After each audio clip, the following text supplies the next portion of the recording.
നമ്മൾ കേട്ടിട്ടുള്ള കഥകളിലൊക്കെ രാജാക്കന്മാരും പടയാളികളുമൊക്കെയാണല്ലോ ഹീറോസ്. പക്ഷേ ജപ്പാൻ എന്നൊരു നാടില്ലേ, ആ നാടിൻ്റെ കഥ പറഞ്ഞാൽ അതിലെ ഏറ്റവും വലിയ ഹീറോസ് സമുറായികളാണ്. ആരാണീ സമുറായികൾ? അവരുടെ യഥാർത്ഥ കഥയെന്താ? വാ, നമുക്ക് കാലത്തിൻ്റെ പിന്നോട്ടൊന്ന് സഞ്ചരിച്ച് ആ പഴയ ജപ്പാന്റെ ആത്മാവിലോട്ടൊന്ന് ഇറങ്ങിച്ചെല്ലാം. ഒരു കാലത്ത് ലോകം ഇന്നത്തെ പോലെയൊന്നുമല്ലായിരുന്ന സമയത്ത്, അതായത് ഏതാണ്ട് 600-നും 900-നും ഇടയ്ക്കുള്ള വർഷങ്ങളിൽ ലോകത്തിൻ്റെ പല ഭാഗത്തും വലിയ മാറ്റങ്ങൾ നടക്കുക. യൂറോപ്പ് തൊട്ട് അങ്ങ് ദൂരെ ജപ്പാൻ വരെ വലിയ സാമ്രാജ്യങ്ങൾ തമ്മിൽ വെട്ടും കുത്തുമൊക്കെ നടക്കുന്നു. അതേസമയം തന്നെ കച്ചവടത്തിൻ്റെ വഴികളിലൂടെ പുതിയ അറിവുകളും സംസ്കാരങ്ങളും മതങ്ങളുമൊക്കെ അങ്ങോട്ടുമിങ്ങോട്ടും ഒഴുകി നടക്കുക. ആഫ്രിക്കയിൽ പുതിയ രാജ്യങ്ങൾ തലപൊക്കുന്നു. അമേരിക്കയിൽ ചില പഴയ രാജവംശങ്ങൾ തകർന്നു വീഴുന്നു. ചൈനയിൽ ടാങ് എന്ന് പറയുന്ന രാജവംശം കത്തി നിൽക്കുന്ന സമയം. നമ്മുടെ കഥയുടെ തുടക്കം അവിടെ നിന്നൊക്കെയാണ്. അപ്പോ ഈ ജപ്പാൻ എന്ന് പറയുന്നത് കുറേ ദ്വീപുകൾ ചേർന്ന ഒരു രാജ്യമാണല്ലോ. മലകളും കോടമഞ്ഞുമൊക്കെ നിറഞ്ഞ ഒരു സ്ഥലം. അവിടെയാണ് ഈ സമുറായികളെന്നു പേരുള്ള ഒരുതരം യോദ്ധാക്കളുണ്ടാകുന്നത്. അവരുടെ പേര് കേട്ടാൽ തന്നെ ആളുകൾക്കൊരു ബഹുമാനവും ചെറിയ പേടിയുമൊക്കെ വരും. അവർക്ക് വാളെന്നു വച്ചാൽ വെറുമൊരു ആയുധമല്ല, അതവരുടെ ജീവിതത്തിൻ്റെ ഒരു ഭാഗമാണ്. അവരുടെ നിയമസംഹിതയാണ് ബുഷിദോ. അതായത് കൂറ്, അച്ചടക്കം, ത്യാഗം, ഇതൊക്കെയാണ് അതിൻ്റെ അടിസ്ഥാനം. കൊച്ചുകുട്ടികളെ ചെറുപ്പത്തിലെ സഹിക്കാൻ പഠിപ്പിക്കും. മുതിർന്നവരെ എല്ലാം ഉപേക്ഷിക്കാൻ പഠിപ്പിക്കും. ഒരു കാര്യവുമില്ലാതെ ചാകുന്നത് മാത്രമേ അവർക്ക് പേടിയുണ്ടായിരുന്നുള്ളൂ. വാളുകൾ തമ്മിൽ കൂട്ടിമുട്ടുന്ന ശബ്ദം മുതൽ ചെറിയ കവിതകൾ വരെ, യുദ്ധക്കളങ്ങൾ തൊട്ട് ചായ കുടിക്കുന്ന മുറികൾ വരെ, നൂറ്റാണ്ടുകളോളം നീണ്ട യുദ്ധങ്ങളുടെയും നിശബ്ദതയുടെയും ഇടയിലൂടെ സമുറായികൾ അവരുടെ സ്വന്തം ഇതിഹാസം പണിതു. പക്ഷേ ഈ പടച്ചട്ടയ്ക്കും മൂർച്ചയേറിയ വാളിനും പിന്നിൽ നമുക്ക് യഥാർത്ഥത്തിൽ അവരെക്കുറിച്ച് എന്തറിയാം? അവർ ശരിക്കും മര്യാദയുടെയും അഭിമാനത്തിൻ്റെയും ആളുകളായിരുന്നോ? അതോ ഒരു നാടുവാഴിത്ത ശക്തിയുടെ കയ്യിലെ വെറും പാവകളായിരുന്നോ? ഈ കഥ തുടങ്ങുന്ന കാലത്ത്, അതായത് 7-ാം നൂറ്റാണ്ടിൽ ചൈന ഭരിക്കുന്നത് ടാങ് രാജവംശമാണ്. അവര് ചൈനയെ ആകെ മാറ്റിമറിച്ചു. നല്ല ഭരണവും സംസ്കാരവുമൊക്കെയായിട്ട് അവർ കത്തി നിൽക്കുക. പരീക്ഷയൊക്കെ നടത്തി ഏറ്റവും മിടുക്കന്മാരായ പണ്ഡിതന്മാരെ വെച്ചാണ് അവർ ഭരണം നടത്തിയിരുന്നത്. ഇടയ്ക്ക് ചില പ്രശ്നങ്ങളൊക്കെ ഉണ്ടായിരുന്നെങ്കിലും ലീ ബൈ, ഡൂഫു എന്നൊക്കെ പറയുന്ന മഹാകവികളൊക്കെ ജീവിച്ചിരുന്ന ഒരു സുവർണകാലമായിരുന്നു അത്. അമരത്വം കിട്ടാനുള്ള മരുന്ന് പരീക്ഷിക്കുന്നതിനിടയ്ക്കാണ് അവർ വെടിമരുന്ന് കണ്ടുപിടിച്ചത്. അത് പിന്നെ വലിയൊരു സൈനിക വിപ്ലവത്തിന് തുടക്കമിട്ടു. അതേസമയം പഴയ റോമാ സാമ്രാജ്യത്തിൻ്റെ ബാക്കി പത്രമായ ബൈസന്റൈൻ സാമ്രാജ്യം നിലനിൽപ്പിനായി പോരാടുവായിരുന്നു. ഇസ്ലാമിക ഖിലാഫത്തുകൾ ഒരു വശത്ത് വളർന്നു വരുന്നു. അവർ പുരാതന ഗ്രീക്ക്, പേർഷ്യൻ അറിവുകളൊക്കെ അറബിയിലേക്ക് മാറ്റി ശാസ്ത്രത്തെയും വൈദ്യത്തെയുമൊക്കെ ഒരുപാട് വളർത്തി. ഈ അറിവുകളാണ് പിന്നീട് യൂറോപ്പിലെ സർവകലാശാലകളിലേക്കൊക്കെ എത്തിയത്. ഇനി നമുക്ക് നമ്മുടെ കഥാകേന്ദ്രമായ ജപ്പാനിലേക്ക് വരാം. ഈ കാലഘട്ടത്തിൽ ജപ്പാനിൽ വലിയ മാറ്റങ്ങൾ നടക്കുവാണ്. ചൈനയുടെ സ്വാധീനം അവിടെ വളരെ വലുതായിരുന്നു. ടൈക്ക പരിഷ്കാരങ്ങൾ എന്ന പേരിൽ അവർ ചൈനീസ് മാതൃകയിൽ ഭരണകൂടത്തെ കേന്ദ്രീകരിക്കാൻ നോക്കി. ചക്രവർത്തിയുടെ അധികാരം കൂട്ടുക, പഴയ പ്രഭു കുടുംബങ്ങളുടെ ശക്തി കുറയ്ക്കുക, ജനങ്ങളുടെ കണക്കെടുക്കുക, ഭൂമി വീണ്ടും വിതരണം ചെയ്യുക, നികുതി പിരിവ് ശക്തമാക്കുക എന്നതൊക്കെയായിരുന്നു ലക്ഷ്യം. ചൈനീസ് സ്വാധീനം കാരണം ജാപ്പനീസുകാർ അവരുടെ ഭാഷ എഴുതാനായി ചൈനീസ് അക്ഷരങ്ങളായ കാഞ്ചി ഉപയോഗിക്കാൻ തുടങ്ങി. അതോടൊപ്പം കാന എന്ന സ്വന്തം ലിപിയും വികസിപ്പിച്ചു. ബുദ്ധമതം 6-ാം നൂറ്റാണ്ടിൽ ജപ്പാനിലെത്തി. അത് രാജകൊട്ടാരത്തിൽ വലിയ സ്വാധീനം ചെലുത്തി. സന്യാസിമാരൊക്കെ ചൈനയിൽ പോയി പഠിച്ച് പുണ്യഗ്രന്ഥങ്ങളുമായി മടങ്ങിവന്നു. ഇതൊക്കെ അവിടുത്തെ കലയെയും വാസ്തുവിദ്യയെയും ഒരുപാട് സഹായിച്ചു.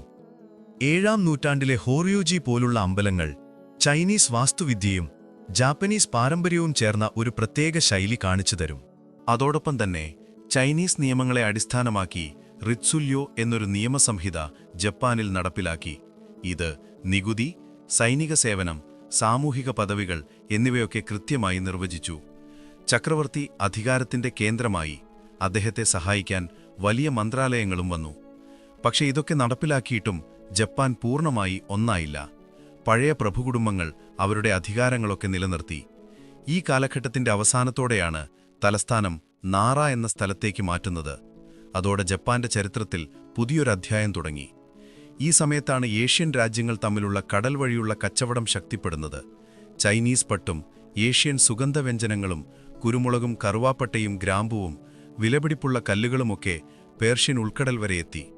ഈ കച്ചവടത്തിന്റെ സാമം ഹൃദയഭാഗത്ത് ഇന്നത്തെ സുമാത്രയിൽ ശ്രീവിജയ എന്നൊരു സാമ്രാജ്യം വളർന്നുവന്നു. അവർ മലാക്ക കടലെടുക്ക് നിയന്ത്രിച്ച് ആ വഴി പോകുന്ന കപ്പലുകളിൽ നിന്നൊക്കെ നികുതി പിരിച്ച് വലിയ പണക്കാരായി. ഇനി നമ്മൾ സമുറായികളുടെ കഥയുടെ യഥാർത്ഥ തുടക്കത്തിലേക്ക് വരുവാണ്. 7-ാം നൂറ്റാണ്ടിനും 9-ാം നൂറ്റാണ്ടിനുമിടയ്ക്ക് ജപ്പാനിൽ നടന്ന ഈ മാറ്റങ്ങളില്ലേ, അത് പുതിയൊരു സൈനിക വിഭാഗത്തിന്റെ ഉദയത്തിന് കാരണമായി. രാജകൊട്ടാരം ചൈനയെപ്പോലെ ഒരു കേന്ദ്രീകൃത ഭരണം കൊണ്ടുവരാൻ ശ്രമിച്ചപ്പോൾ തന്നെ കൊറിയൻ ഉപദ്വീപിൽ നിന്നുള്ള ഭീഷണികളെക്കുറിച്ചും അവർക്ക് പേടിയുണ്ടായിരുന്നു. റിത്സുരിയോ നിയമപ്രകാരം സർക്കാർ രാജ്യത്തെ പ്രതിരോധിക്കാൻ ഒരു സൈന്യത്തെ ഉണ്ടാക്കാൻ ശ്രമിച്ചു. ഈ റിത്സുരിയോ നിയമമെന്നു പറഞ്ഞാൽ ഒരു കൂട്ടം ശിക്ഷാ നിയമങ്ങളും ഭരണ നിയമങ്ങളുമാണ്. 7-ാം നൂറ്റാണ്ടിന്റെ അവസാനത്തിലാണ് ഇത് നടപ്പിലാക്കിയത്. ഓരോ വീട്ടിൽ നിന്നും നികുതിയും പണിക്കാരെയും സൈന്യത്തിലേക്ക് ആളുകളെയും നൽകണമായിരുന്നു. കർഷകരെ ഇടയ്ക്കിടെ സൈനിക സേവനത്തിനായി വിളിക്കും, പ്രത്യേകിച്ചും രാജ്യത്തിന്റെ തെക്കുപടിഞ്ഞാറൻ ഭാഗമായ ക്യൂഷു ദ്വീപ് സംരക്ഷിക്കാൻ. കാരണം ചൈനയിൽ നിന്നോ കൊറിയയിൽ നിന്നോ ഒരു ആക്രമണമുണ്ടായാൽ അത് ആ വഴി വരാനാണ് സാധ്യത. അതുകൊണ്ട് ക്യൂഷുവിന്റെ തീരങ്ങളിൽ ഒരുപാട് കോട്ടകൾ പണിതു. കർഷകരെ സൈനികരായി പരിശീലിപ്പിച്ച് അവിടെ നിർത്തി. അമ്പെയ്ത്തിലും കുന്തമുപയോഗിക്കുന്നതിലുമൊക്കെ അവർക്ക് പരിശീലനം നൽകി. പക്ഷേ ഈ പരിപാടി അത്ര വിജയമായിരുന്നില്ല. ദൂരെയുള്ള ഈ പട്ടാളക്കാരെ നിയന്ത്രിക്കാൻ സർക്കാരിന് ബുദ്ധിമുട്ടായിരുന്നു. കൃഷിപ്പണിക്ക് ആളില്ലാതെ വീട്ടുകാരും കഷ്ടപ്പെട്ടു. എങ്കിലും രാജ്യത്തെയും ചക്രവർത്തിയെയും സംരക്ഷിക്കേണ്ടത് എല്ലാവരുടെയും കടമയാണെന്ന ഒരു ചിന്ത പതിയെ ജനങ്ങൾക്കിടയിൽ വരാൻ ഈ നിയമം സഹായിച്ചു. ഈ കേന്ദ്രീകൃത ഭരണത്തിന് സമാന്തരമായി ഉജി എന്ന് വിളിക്കുന്ന പഴയ പ്രഭുകുടുംബങ്ങൾക്ക് പ്രാദേശികമായി വലിയ അധികാരമുണ്ടായിരുന്നു. ചക്രവർത്തിക്ക് പേരിനു മാത്രമേ പലയിടത്തും അധികാരമുണ്ടായിരുന്നുള്ളൂ. ഈ കുടുംബങ്ങളുടെ കയ്യിൽ ഷോയിൻ എന്ന് വിളിക്കുന്ന വലിയ സ്വകാര്യ എസ്റ്റേറ്റുകളുണ്ടായിരുന്നു. ചക്രവർത്തി സമ്മാനമായി കൊടുത്തതോ അല്ലെങ്കിൽ അമ്പലങ്ങളുടെ വകയുള്ളതോ ആയ ഈ ഭൂമിക്ക് നികുതി കൊടുക്കേണ്ടായിരുന്നു. അപ്പോൾ ഈ വലിയ എസ്റ്റേറ്റുകൾ സംരക്ഷിക്കാൻ അവർക്ക് സ്വന്തമായി ആയുധധാരികളായ ആളുകളെ വേണ്ടിവന്നു. ഈ പ്രഭുകുടുംബങ്ങൾ അവരുടെ എസ്റ്റേറ്റുകളിൽ കർഷകരെ തന്നെ ആയുധപരിശീലനം നൽകി സ്വന്തം പടയാളികളാക്കി. തങ്ങൾക്കിടയിലുള്ള വഴക്കുകളും അതിർത്തി തർക്കങ്ങളുമൊക്കെ വന്നപ്പോൾ ഈ സ്വകാര്യ സൈന്യങ്ങൾ അവർക്ക് വലിയ സഹായമായി. പതിയെ പതിയെ ചക്രവർത്തിയുടെ സൈന്യത്തേക്കാൾ ഈ പ്രാദേശിക പ്രഭുക്കന്മാരുടെ സൈന്യത്തിന് ശക്തി കൂടി വന്നു. ഗവർണർമാരായി വരുന്നവർ പോലും ഈ കുടുംബങ്ങളുമായി സഖ്യമുണ്ടാക്കി അവരുടെ പടയാളികളെ സ്വന്തം സുരക്ഷയ്ക്കായി ഉപയോഗിക്കാൻ തുടങ്ങി. ഈ പടയാളികൾക്ക് ചക്രവർത്തിയോടല്ല, തങ്ങൾക്ക് ശമ്പളം തരുന്ന യജമാനനോടായിരുന്നു കൂറ്. ഇങ്ങനെയുള്ള സാഹചര്യത്തിലാണ് സബുറോ എന്ന വാക്ക് ആദ്യമായി ഉപയോഗിച്ചു തുടങ്ങുന്നത്. ഈ വാക്കിന്റെ അർത്ഥം ഒരാളുടെ കൂടെ നിൽക്കുക അല്ലെങ്കിൽ ഒരാളെ സേവിക്കുക എന്നൊക്കെയാണ്. ഇതിൽ നിന്നാണ് പിന്നീട് സമുറായി എന്ന വാക്ക് വരുന്നത്. തുടക്കത്തിൽ ഒരു ഗവർണറുടെയോ ഉയർന്ന ഉദ്യോഗസ്ഥന്റെയോ പ്രഭുകുടുംബാംഗത്തിന്റെയോ കൂടെ താമസിച്ച് അവരുടെ സുരക്ഷ ഉറപ്പാക്കുന്ന സേവകരെയാണ് സബുറോ എന്ന് വിളിച്ചിരുന്നത്. 8-ാം നൂറ്റാണ്ടിന്റെ അവസാനത്തോടെ പ്രവിശ്യകളിലൂടെ യാത്ര ചെയ്യുന്ന ഗവർണർമാർക്കും ഉദ്യോഗസ്ഥർക്കും വഴികളിൽ കള്ളന്മാരുടെ ശല്യവും ചെറിയ ലഹളകളുമൊക്കെ നേരിടേണ്ടി വന്നു. അപ്പോൾ സ്വന്തമായി ഒരു അംഗരക്ഷക സംഘം കൂടെയുള്ളത് വലിയൊരു ആശ്വാസവും അന്തസ്സുമായിരുന്നു. ഈ സബുറോകൾ അവരുടെ യജമാനന്റെ കൂടെ സഞ്ചരിച്ച് ശത്രുക്കളിൽ നിന്നും കള്ളന്മാരിൽ നിന്നും അവരെ സംരക്ഷിച്ചു. ഇതിനു പകരമായി അവർക്ക് ചെറിയൊരു തുണ്ടു ഭൂമിയോ അല്ലെങ്കിൽ നെല്ല് ശമ്പളമായോ കിട്ടി. ചില മിടുക്കന്മാരായ സബുറോകൾ അമ്പെയ്ത്തിലും കുതിരസവാരിയിലുമൊക്കെ വലിയ കഴിവ് തെളിയിച്ചു. കുതിരപ്പുറത്ത് പാഞ്ഞുപോകുമ്പോൾ പോലും അമ്പെയ്ത് ലക്ഷ്യം ഭേദിക്കുന്ന വിദ്യയൊക്കെ അവർക്ക് വശമുണ്ടായിരുന്നു. ഈ കഴിവുകളൊക്കെ അവരെ യജമാനന്മാർക്ക് കൂടുതൽ പ്രിയപ്പെട്ടവരാക്കി. ചിലർക്ക് നാടിന്റെ ക്രമസമാധാന പാലന ചുമതലയൊക്കെ കിട്ടി. അത് അവർക്ക് സമൂഹത്തിൽ കൂടുതൽ വില നൽകി. ഇങ്ങനെ യജമാനനോടുള്ള കൂറ്, അദ്ദേഹത്തെ സംരക്ഷിക്കാനുള്ള കടമ, അതിന് കിട്ടുന്ന പ്രതിഫലം, ഇതെല്ലാം ചേർന്നാണ് സമുറായികളുടെ ആദ്യത്തെ എത്തിക്സ് അഥവാ ധർമ്മശാസ്ത്രം രൂപപ്പെടുന്നത്. അന്നതിന് ബുഷിദോ എന്നൊന്നും പേരില്ല. എങ്കിലും സംരക്ഷിക്കുന്നവനും സംരക്ഷിക്കപ്പെടുന്നവനും തമ്മിലുള്ള ഒരു പ്രായോഗികമായ ബന്ധമായിരുന്നു അത്. സാധാരണക്കാരായ ആളുകൾക്ക് പോലും യുദ്ധത്തിൽ കഴിവ് തെളിയിച്ച് ഒരു പ്രഭുവിന്റെ വിശ്വസ്തനാകാൻ കഴിഞ്ഞാൽ സബുരോ എന്ന പദവിയിലേക്ക് ഉയരാൻ കഴിയുമായിരുന്നു. ഇത് അന്നത്തെ കാലത്ത് വലിയൊരു കാര്യമായിരുന്നു. കാരണം സാധാരണഗതിയിൽ ജനിക്കുന്ന കുലം അനുസരിച്ചായിരുന്നു ഒരാളുടെ സ്ഥാനം നിർണയിക്കപ്പെടുന്നത്. അങ്ങനെ 9-ാം നൂറ്റാണ്ടിന്റെ അവസാനമാകുമ്പോഴേക്കും ജപ്പാനിൽ 3 കാര്യങ്ങൾ ഒരുമിച്ച് നടക്കുന്നുണ്ടായിരുന്നു. 1. രാജ്യത്തെ സംരക്ഷിക്കാൻ സർക്കാർ ഉണ്ടാക്കിയ കർഷകരുടെ സൈന്യം. 2. നികുതി ഇളവുള്ള വലിയ എസ്റ്റേറ്റുകൾ സ്വന്തമാക്കി അത് സംരക്ഷിക്കാൻ സ്വന്തം സൈന്യത്തെ വളർത്തിയ പ്രഭുകുടുംബങ്ങൾ. 3. ഗവർണർമാരുടെയും പ്രഭുക്കന്മാരുടെയും വ്യക്തിപരമായ സേവകരും അംഗരക്ഷകരുമായി ഉയർന്നുവന്ന സബുറോ എന്ന പുതിയൊരു വിഭാഗം. ഇതിൽ ഈ 3ാമത്തെ കൂട്ടരാണ് ജപ്പാന്റെ ചരിത്രത്തെ മാറ്റിമറിച്ചത്. കൃഷിക്കാരനായ ഒരു സൈനികനിൽ നിന്ന് വ്യത്യസ്തമായി ആയുധം ഒരു തൊഴിലായി സ്വീകരിച്ച് ഒരു യജമാനനെ സേവിക്കാൻ ജീവിതമൊഴിഞ്ഞുവെച്ച ഒരു പുതിയ തരം യോദ്ധാവിന്റെ ആദ്യത്തെ രൂപമായിരുന്നു അത്. യജമാനന്റെ അംഗരക്ഷകനായോ കുതിരപ്പുറത്ത് അമ്പെയ്യുന്ന ചെറിയ സംഘങ്ങളായോ അവർ പ്രവർത്തിച്ചു. പിൽക്കാലത്ത് ലോകം ആരാധനയോടെയും ഭയത്തോടെയും കണ്ട സമുറായികളുടെ ആദ്യത്തെ നിഴൽ രൂപമായിരുന്നു അത്. അവരുടെ ചരിത്രത്തിന്റെ തുടക്കം ഇവിടെ നിന്നായിരുന്നു. അപ്പോ നമ്മൾ പറഞ്ഞു നിർത്തിയതെവിടെയാ?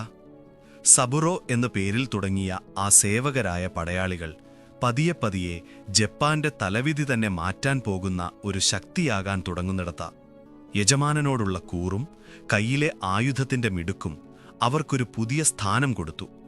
ഇനി കഥ മുന്നോട്ടു പോകുമ്പോൾ ഈ സബുറോകൾ എങ്ങനെയാണ് സമുറായികളായി വളർന്നതെന്നും ജപ്പാൻ എന്ന രാജ്യത്തെ അവർ എങ്ങനെയാണ് അടക്കി ഭരിച്ചതെന്നും നമുക്ക് കാണാം. സമയം കുറച്ചുകൂടി മുന്നോട്ടു പോയി. ഏതാണ്ട് 10-ാം നൂറ്റാണ്ടിന്റെ തുടക്കം മുതൽ 12-ാം നൂറ്റാണ്ടിന്റെ അവസാനം വരെയുള്ള കാലം. ഇതിനെയാണ് ഹെയാൻ കാലഘട്ടം എന്ന് പറയുന്നത്. ജപ്പാന്റെ തലസ്ഥാനം അന്ന് ഹെയാൻ ക്യോ എന്ന നഗരമാണ്, ഇന്നത്തെ ക്യോട്ടോ. പേരിന് ചക്രവർത്തി തന്നെയാണ് നാട് ഭരിക്കുന്നത്. കൊട്ടാരത്തിൽ വലിയ പകിട്ടും പ്രൗഢിയുമൊക്കെയുണ്ട്. പക്ഷെ ശരിക്കുള്ള അധികാരം മുഴുവൻ കൊട്ടാരത്തിന് പുറത്തുള്ള വലിയ പ്രഭുകുടുംബങ്ങളുടെ കയ്യിലോട്ടായി.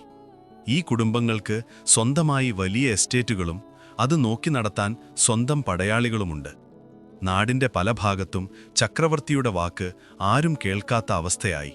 ഈ സമയത്താണ് ജപ്പാന്റെ ചരിത്രത്തിലെ ഏറ്റവും പ്രധാനപ്പെട്ട 2 യോദ്ധാക്കളുടെ തറവാടുകൾ തലപ്പൊക്കുന്നത്.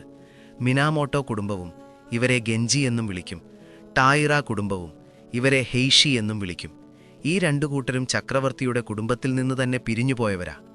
അതുകൊണ്ട് അവർക്ക് സമൂഹത്തിൽ വലിയ വിലയുണ്ടായിരുന്നു. നാട്ടുരാജാക്കന്മാരെ പോലെ അവർ സ്വന്തം പ്രദേശങ്ങൾ ഭരിച്ചു, സ്വന്തം സൈന്യത്തെ വളർത്തി. കൊട്ടാരത്തിലെ കാര്യങ്ങളിൽ പോലും സ്വാധീനം ചെലുത്താൻ അവർക്ക് കഴിഞ്ഞു. ഇവർ തമ്മിൽ പതിയെ പതിയെ ഒരു മത്സരം തുടങ്ങി. ആരാണ് വലിയവൻ, ആർക്കാണ് കൂടുതൽ അധികാരമെന്നതിനെ ചൊല്ലി. ഇതിന്റെ ആദ്യത്തെ ഒരു വലിയ ഉദാഹരണമാണ് ടായിറ നോ മസാക്കാഡോ എന്നൊരാളുടെ ലഹള. ഏതാണ്ട് 939 നടന്ന സംഭവമാണിത്. കാൻറ്റോ എന്ന പ്രദേശത്തുള്ള ഒരു ടായിറ കുടുംബാംഗമായിരുന്നു ഈ മസാക്കാഡോ. കേന്ദ്ര സർക്കാരിന്റെ ഭരണത്തിൽ അങ്ങേർക്ക് വലിയ ദേഷ്യമായിരുന്നു. ഒരു ദിവസം അങ്ങേര് സ്വന്തം നാട്ടിൽ ഒരു പുതിയ ചക്രവർത്തിയായിട്ട് സ്വയം പ്രഖ്യാപിച്ചു. ഇത് ചക്രവർത്തിയെ നേരിട്ട് വെല്ലുവിളിക്കുന്നതിന് തുല്യമായിരുന്നു. കൊട്ടാരം ആകെ ഞെട്ടി. ഉടനെ തന്നെ മിനാമോട്ടോ കുടുംബത്തെയും മറ്റു വിശ്വസ്തരായ യോദ്ധാക്കളെയും മസാക്കാഡോയെ ഒതുക്കാൻ വേണ്ടി അയച്ചു. അവസാനം മസാക്കാഡോയെ അവർ തോൽപ്പിച്ചു കൊന്നുകളഞ്ഞു. ഈ സംഭവം ഒരു കാര്യം എല്ലാവർക്കും മനസ്സിലാക്കി കൊടുത്തു. നാട്ടിൻ പുറത്തുള്ള ഒരു യോദ്ധാവിന് വിചാരിച്ചാൽ ചക്രവർത്തിയെ വരെ വെല്ലുവിളിക്കാൻ പറ്റും. മസാക്കാഡോ ചിലർക്കൊരു വില്ലനും മറ്റു ചിലർക്കൊരു വീരനുമായി മാറി. ഇതുപോലൊരു വലിയ സംഭവമായിരുന്നു സെൻഗുനൻ യുദ്ധം. 19-ാം നൂറ്റാണ്ടിന്റെ മധ്യത്തിൽ നടന്ന 9 വർഷം നീണ്ടുനിന്ന ഒരു യുദ്ധമായിരുന്നു അത്. വടക്കൻ ജപ്പാനിലെ മുത്സു എന്ന പ്രവിശ്യയിലെ ആബെ എന്ന പേരുള്ള ഒരു ശക്തമായ കുടുംബത്തിനെതിരെ ആയിരുന്നു യുദ്ധം. അവർ ചക്രവർത്തിയെ അനുസരിക്കാതെ സ്വന്തമായി നികുതി പിരിക്കാൻ തുടങ്ങി. അപ്പോ അവരെ ഒതുക്കാനായി കൊട്ടാരം മിനാമോട്ടോ കുടുംബത്തെയാണ് അയച്ചത്. മിനാമോട്ടോ നോ യോരിയോഷിയും അദ്ദേഹത്തിന്റെ മകൻ യോഷിയും കൂടിയാണ് പട നയിച്ചത്. ഒരുപാട് കാലം നീണ്ടുനിന്ന കഠിനമായ യുദ്ധത്തിനൊടുവിൽ മിനാമോട്ടോ കുടുംബം ജയിച്ചു. ഈ വിജയത്തോടെ വടക്കൻ ജപ്പാനിൽ മിനാമോട്ടോ കുടുംബത്തിന്റെ പേരും പെരുമയും അങ്ങ് കത്തിക്കയറി. ജപ്പാനിലെ ഏറ്റവും മികച്ച യോദ്ധാക്കളുടെ കുടുംബം എന്നൊരു പേര് അവർക്ക് കിട്ടി. ഈ പ്രശസ്തി പിന്നീടുള്ള പല യുദ്ധങ്ങളിലും അവർക്ക് തുണയായി. ഈ യുദ്ധങ്ങളും അധികാര വടംവലികളും നടക്കുന്ന സമയത്ത് ജപ്പാനിലെ ഗ്രാമങ്ങളിലെ ജീവിതവും മാറുമായിരുന്നു. നെൽകൃഷിയായിരുന്നു പ്രധാന വരുമാനം. കാൻറ്റോ പോലുള്ള ഫലഭൂയിഷ്ടമായ സ്ഥലങ്ങളിൽ നിന്ന് കിട്ടുന്ന വലിയ വരുമാനം കൊണ്ടാണ് ഈ പ്രഭുക്കന്മാർ വലിയ സൈന്യത്തെ നിലനിർത്തിയിരുന്നത്. അതോടൊപ്പം ഉപ്പ്, ഉണക്കമീൻ, തടി, ഇരുമ്പ് തുടങ്ങിയ സാധനങ്ങളുടെ കച്ചവടവും തഴച്ചു വളർന്നു. ആയുധങ്ങളുണ്ടാക്കാൻ ഇരുമ്പ് അത്യാവശ്യമായിരുന്നല്ലോ. യോദ്ധാക്കളുടെ ആയുധങ്ങളിലും ഈ കാലത്ത് വലിയ മാറ്റങ്ങൾ വന്നു. താച്ചി എന്ന് വിളിക്കുന്ന ഒരു തരം വാൾ ഈ സമയത്താണ് പ്രചാരത്തിലാവുന്നത്. പിൽക്കാലത്ത് വന്ന കത്താനയിൽ നിന്ന് ഇതിന് ചെറിയ വ്യത്യാസങ്ങളുണ്ട്. താച്ചി അരയിൽ കെട്ടിത്തൂക്കിയിടുമ്പോൾ അതിൻ്റെ മൂർച്ചയുള്ള ഭാഗം താഴോട്ടായിരിക്കും. കുതിരപ്പുറത്തിരുന്ന് വെട്ടാൻ പാകത്തിന് നീളവും വളവുമുണ്ടായിരുന്നു അതിന്. നല്ല ഒന്നാന്തരം ഉരുക്കുകൊണ്ട് പ്രത്യേക രീതിയിലാണ് അതുണ്ടാക്കിയിരുന്നത്. ശരീരം സംരക്ഷിക്കാനുള്ള പടച്ചട്ടകളും മെച്ചപ്പെട്ടു. ചെറിയ തുകലിൻ്റെയോ ഇരുമ്പിൻ്റെയോ കഷ്ണങ്ങൾ പട്ടുനൂലുവെച്ച് കോർത്തെടുത്ത ഒരുതരം കവചമായിരുന്നു അവർ ധരിച്ചിരുന്നത്. ഇത് ഈർപ്പം തട്ടിയാലും കേടുവരാതിരിക്കാൻ അവർ അതിന്മേൽ പ്രത്യേകതരം ചായം പൂശിയിരുന്നു. ഉയർന്ന പദവിയിലുള്ളവർ നല്ല അലങ്കാര പണികളുള്ള പടച്ചട്ടയൊക്കെ ഇട്ടപ്പോൾ സാധാരണ പടയാളികൾക്ക് ലളിതമായ കവചങ്ങളായിരുന്നു. തലയും തോളും നെഞ്ചുമൊക്കെ അമ്പിൽ നിന്നും വാൾവെട്ടിൽ നിന്നുമൊക്കെ രക്ഷിക്കാൻ ഇത് സഹായിച്ചു. കുതിരകൾക്കും യുദ്ധത്തിൽ വലിയ പ്രാധാന്യമുണ്ടായിരുന്നു. വടക്കൻ ജപ്പാനിലായിരുന്നു നല്ല ഇനം കുതിരകളെ വളർത്തിയിരുന്നത്. യൂറോപ്പിലെയോ മംഗോളിയയിലെയോ കുതിരകളെപ്പോലെ അത്ര വലുപ്പമില്ലെങ്കിലും നല്ല സഹനശക്തിയുള്ള കുതിരകളായിരുന്നു അവ. പെട്ടെന്നുള്ള ആക്രമണങ്ങൾക്കും ശത്രുക്കളെ ഓടിച്ചുപിടിക്കാനുമൊക്കെ കുതിരപ്പടയെയാണ് ഉപയോഗിച്ചിരുന്നത്. കുതിരപ്പുറത്തിരുന്നുള്ള അമ്പെയ്ത്ത്, അതായത് യബുസാമെ, യോദ്ധാക്കളുടെ പ്രൗഢിയുടെയും കഴിവിൻ്റെയും ഒരു ചിഹ്നമായി മാറി. ഈ യോദ്ധാക്കളുടെ ജീവിതത്തിൽ മതത്തിനും വലിയ സ്ഥാനമുണ്ടായിരുന്നു. ജപ്പാന്റെ തനതായ മതമായ ഷിൻറ്റോയും ചൈനയിൽ നിന്ന് വന്ന ബുദ്ധമതവും ഒരുമിച്ചാണ് അവിടെ നിലനിന്നിരുന്നത്. ഹാച്ചിമാൻ എന്ന യുദ്ധത്തിന്റെ ദേവനെ യോദ്ധാക്കൾ ആരാധിച്ചു. യുദ്ധത്തിനു പോകുന്നതിനു മുമ്പ് ഹാച്ചിമാന്റെ അമ്പലങ്ങളിൽ പോയി പ്രാർത്ഥിക്കുന്നത് ഒരു പതിവായിരുന്നു. മിനാമോട്ടോ കുടുംബം ഹാച്ചിമാന്റെ വലിയ ഭക്തരായിരുന്നു. മിനാമോട്ടോ നോ യോഷിയെ ഹാച്ചിമാന്റെ മകൻ എന്ന അർത്ഥം വരുന്ന ഹാച്ചിമാൻ താരോ എന്നുവരെ വിളിച്ചിരുന്നു. അതോടൊപ്പം ബുദ്ധമതത്തിലെ ചില പ്രത്യേക വിഭാഗങ്ങളും യോദ്ധാക്കൾക്കിടയിൽ പ്രചാരം നേടി. മന്ത്രങ്ങളും ധ്യാനവുമൊക്കെ വഴി ദൈവികമായ സംരക്ഷണം കിട്ടുമെന്നും അത് യുദ്ധത്തിൽ വിജയം തരുമെന്നും അവർ വിശ്വസിച്ചു. വലിയ പ്രഭുക്കന്മാർ ബുദ്ധവിഹാരങ്ങൾക്ക് ഒരുപാട് പണം നൽകി. ചില അമ്പലങ്ങൾക്ക് സ്വന്തമായി പട്ടാളമുണ്ടായിരുന്നു എന്നത് ഒരു രസകരമായ കാര്യമാണ്. തങ്ങളുടെ താൽപ്പര്യങ്ങൾ സംരക്ഷിക്കാൻ ഈ സന്യാസിമാരുടെ സൈന്യം വരെ യുദ്ധത്തിന് ഇറങ്ങിയിട്ടുണ്ട്. അങ്ങനെ ഹെയാൻ കാലഘട്ടത്തിന്റെ അവസാനമാകുമ്പോഴേക്കും ജപ്പാനിലെ ചിത്രം ആകെ മാറി. ചക്രവർത്തിയുടെ അധികാരം ക്ഷയിച്ചു. പകരം യുദ്ധം ഒരു തൊഴിലായി സ്വീകരിച്ച വലിയ കുടുംബങ്ങൾ നാടിന്റെ നിയന്ത്രണം ഏറ്റെടുത്തു. മിനാമോട്ടോയും ടായിറായും ജപ്പാനിലെ ഏറ്റവും വലിയ രണ്ട് ശക്തികളായി വളർന്നു. പണവും ആയുധബലവും മതത്തിന്റെ പിന്തുണയുമെല്ലാം അവർക്കുണ്ടായിരുന്നു. സ്വന്തമായി ഭൂമിയും അത് സംരക്ഷിക്കാൻ സ്വന്തമായി പടയാളികളുമുള്ള ഒരു ഫ്യൂഡൽ വ്യവസ്ഥ ജപ്പാനിൽ ഉറയ്ക്കുകയായിരുന്നു. സമുറായികൾ എന്ന യോദ്ധാക്കൾ ഈ വ്യവസ്ഥയുടെ നെടുന്തൂണായി മാറി. ഇനി അധികം വൈകാതെ ഈ രണ്ട് വലിയ ശക്തികൾ തമ്മിലൊരു ഏറ്റുമുട്ടലുണ്ടാകും. ജപ്പാന്റെ ചരിത്രത്തിലെ ഏറ്റവും രക്തരൂഷിതമായ ആ യുദ്ധത്തിന്റെ കഥയാണ് ഇനി നമുക്ക് പറയാനുള്ളത്. അപ്പോ ജപ്പാനിലെ ഏറ്റവും വലിയ രണ്ട് യോദ്ധാക്കളുടെ കുടുംബങ്ങളായ മിനാമോട്ടോയും ടയറായും തമ്മിൽ ഒരു തീപ്പൊരിക്കു വേണ്ടി കാത്തിരിക്കുമായിരുന്നു. അധികാരം ആർക്ക് കിട്ടും എന്നതായിരുന്നു ചോദ്യം. 12ാം നൂറ്റാണ്ടിന്റെ അവസാനത്തോടെ ആ തീപ്പൊരി ഒടുവിൽ വീണു. അതൊരു ചെറിയ തീയായിരുന്നില്ല. ജപ്പാനെ മുഴുവൻ കത്തിച്ചാമ്പലാക്കാൻ ശേഷിയുള്ള ഒരു കാട്ടുതീയായിരുന്നു അത്. ഈ സമയത്ത് കൊട്ടാരത്തിലെ ഭരണം മുഴുവൻ ടായറ കുടുംബത്തിന്റെ നേതാവായ ടായറ നോ കിയോമൊറി എന്ന ശക്തനായ മനുഷ്യന്റെ കയ്യിലായിരുന്നു. പുള്ളി ചക്രവർത്തിയെ വരെ നിയന്ത്രിക്കുന്ന അവസ്ഥയായി. കൊട്ടാരത്തിലെ വലിയ സ്ഥാനങ്ങളിലെല്ലാം സ്വന്തം ആൾക്കാരെ തിരികെ കയറ്റി. ഇത് മിനാമോട്ടോ കുടുംബത്തിനും ചക്രവർത്തിയുടെ വിശ്വസ്തർക്കും ഒട്ടും ഇഷ്ടപ്പെട്ടില്ല. ഗോ ഷിറാക്കാവ എന്ന പേരിൽ ഒരു മുൻ ചക്രവർത്തിയുണ്ടായിരുന്നു. പുള്ളി സ്ഥാനമൊക്കെ ഒഴിഞ്ഞെങ്കിലും കൊട്ടാരത്തിലെ കാര്യങ്ങളിൽ രഹസ്യമായി ഇടപെട്ടുകൊണ്ടിരുന്നു. ടായറാക്കാരുടെ ഈ അധികാരം കണ്ട് പുള്ളിക്ക് സഹിച്ചില്ല. 1180-ൽ ഗോ ഷിറാക്കാവ ചക്രവർത്തിയുടെ മകനായ മോച്ചിഹിറ്റോ രാജകുമാരൻ ഒരു ഒല പുറപ്പെടുവിച്ചു. ടൈറ കുടുംബം ചക്രവർത്തിയെ ചതിക്കുന്നു, അവരെ അധികാരത്തിൽ നിന്ന് പുറത്താക്കണം എന്നായിരുന്നു ആഹ്വാനം. മിനാമോട്ടോ കുടുംബം ഇതൊരവസരമായി കണ്ട് രാജകുമാരന്റെ കൂടെ കൂടി. അതോടെ യുദ്ധത്തിന് തുടക്കമായി. ഈ യുദ്ധത്തെയാണ് ചരിത്രത്തിൽ ഗെൻപേ യുദ്ധം എന്ന് വിളിക്കുന്നത്. മിനാമോട്ടോയുടെ മറ്റൊരു പേരായ ഗെഞ്ചിയിലെ ഗെന്നൻ, ടായിറായുടെ മറ്റൊരു പേരായ ഹെയ്ഷിയിലെ ഹെയ്യും, അത് ചൈനീസ് രീതിയിൽ വായിക്കുമ്പോൾ പെയ് എന്ന് വരും, ചേർന്നാണ് ഈ പേരുണ്ടായത്. യുദ്ധം തുടങ്ങിയതും ടായിറാക്കാർ അവരുടെ മുഴുവൻ ശക്തിയുമെടുത്ത് മിനാമോട്ടോയെ ആക്രമിച്ചു. തലസ്ഥാനത്തിനടുത്തുള്ള ഉജി എന്ന സ്ഥലത്തെ ഒരു പാലത്തിൽ വെച്ചായിരുന്നു ആദ്യത്തെ വലിയ ഏറ്റുമുട്ടൽ. മിനാമോട്ടോ സൈന്യം എണ്ണത്തിൽ വളരെ കുറവായിരുന്നു. ശത്രുക്കൾ വരുന്നത് തടയാൻ അവർ പാലം ഭാഗികമായി പൊളിച്ചുകളഞ്ഞു.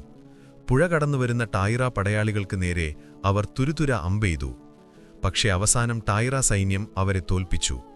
മോച്ചിഹിറ്റോ രാജകുമാരൻ കൊല്ലപ്പെട്ടു. തുടക്കത്തിൽ മിനാമോട്ടോയ്ക്ക് വലിയ തിരിച്ചടിയായിരുന്നു അത്. പക്ഷേ മിനാമോട്ടോ കുടുംബം തളർന്നില്ല. അവർ വീണ്ടും സംഘടിച്ചു. 1181 ടായറാനോ കിയോമോറി അസുഖം വന്ന് മരിച്ചതോടെ ടായറ കുടുംബത്തിന് അവരുടെ ഏറ്റവും വലിയ നേതാവിന് നഷ്ടമായി. ഇതേസമയം മിനാമോട്ടോ കുടുംബത്തിൽ പുതിയൊരു വീരൻ ഉദിച്ചുയർന്നു. മിനാമോട്ടോനോ യോഷിത്സുനെ. യുദ്ധതന്ത്രങ്ങളിൽ അഗ്രഗണ്യനായിരുന്നു പുള്ളി. യോഷിത്സുനെയുടെ വരവോടെ യുദ്ധത്തിന്റെ ഗതി മാറിത്തുടങ്ങി. 1184 ഇച്ചിനോതാനി എന്ന സ്ഥലത്ത് വെച്ച് നടന്ന യുദ്ധം യോഷിത്സുനെയുടെ ബുദ്ധിയുടെ ഏറ്റവും വലിയ ഉദാഹരണമാണ്.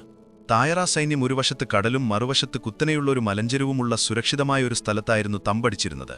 ആരും ഇറങ്ങുമെന്ന് സ്വപ്നത്തിൽ പോലും വിചാരിക്കാത്ത ആ കിഴക്കാൻ തൂക്കായ മലയുടെ മോളിന്ന് യോഷിത്സുനെ തന്റെ കുതിരപ്പടയെയും കൊണ്ട് താഴോട്ടൊരു പാച്ചിലായിരുന്നു. പിന്നിൽ നിന്നുള്ള ഈ അപ്രതീക്ഷിത ആക്രമണത്തിൽ ടായറ സൈന്യം ചിതറിയോടി. അടുത്ത വർഷം 1185 യാഷിമ എന്ന ദ്വീപിൽ വെച്ചായിരുന്നു അടുത്ത പോരാട്ടം. അവിടെ അഭയം തേടിയിരുന്ന ടായിറ സൈന്യത്തെ യോഷിത്സനെ രാത്രിയുടെ മറവിൽ ആക്രമിച്ചു. ഈ യുദ്ധത്തിനിടയ്ക്ക് നടന്ന ഒരു സംഭവം ജപ്പാനിലെ കഥകളിൽ വളരെ പ്രശസ്തമാണ്. ടായിറാക്കാരുടെ ഒരു കപ്പലിന്റെ കൊടിമരത്തിൽ ഒരു വീശറി കെട്ടിത്തൂക്കിയിട്ട് അവർ മിനാമോട്ടോ സൈന്യത്തെ വെല്ലുവിളിച്ചു. മിടിക്കന്മാരുണ്ടേൽ ഇതൊന്ന് അമ്പെയ്ത് വീഴ്ത്തടാ. തിരമാലകളിൽ ആടിക്കളിക്കുന്ന ആ കപ്പലിലെ ചെറിയൊരു ലക്ഷ്യം. പക്ഷേ മിനാമോട്ടോ സൈന്യത്തിലെ നാസൂനോ യോയിച്ചി എന്നൊരു വില്ലാളി വീരൻ കുതിരപ്പുറത്തിരുന്ന് ഒറ്റയൊരു അമ്പെയ്ത്തിന് ആ വീശറിയുടെ നടുക്ക് തന്നെ കൊണ്ടു. ഇത് കണ്ട് രണ്ട് സൈന്യത്തിലുള്ളവരും ഒരുപോലെ കൈയടിച്ചുപോയി. ഗെൻപേ യുദ്ധത്തിലെ അവസാനത്തെയും ഏറ്റവും നിർണായകമായതുമായ യുദ്ധം നടന്നത് 1185 ഏപ്രിൽ 25 ഡാൻ നോ ഉറ എന്ന കടലിടുക്കിൽ വെച്ചായിരുന്നു. അതൊരു കടൽ യുദ്ധമായിരുന്നു. ടായിറ കുടുംബത്തിലെ അവസാനത്തെ പ്രതീക്ഷയായ കൊച്ചു ചക്രവർത്തി അണ്ടോക്കുവും ആ കപ്പൽ വ്യൂഹത്തിലുണ്ടായിരുന്നു.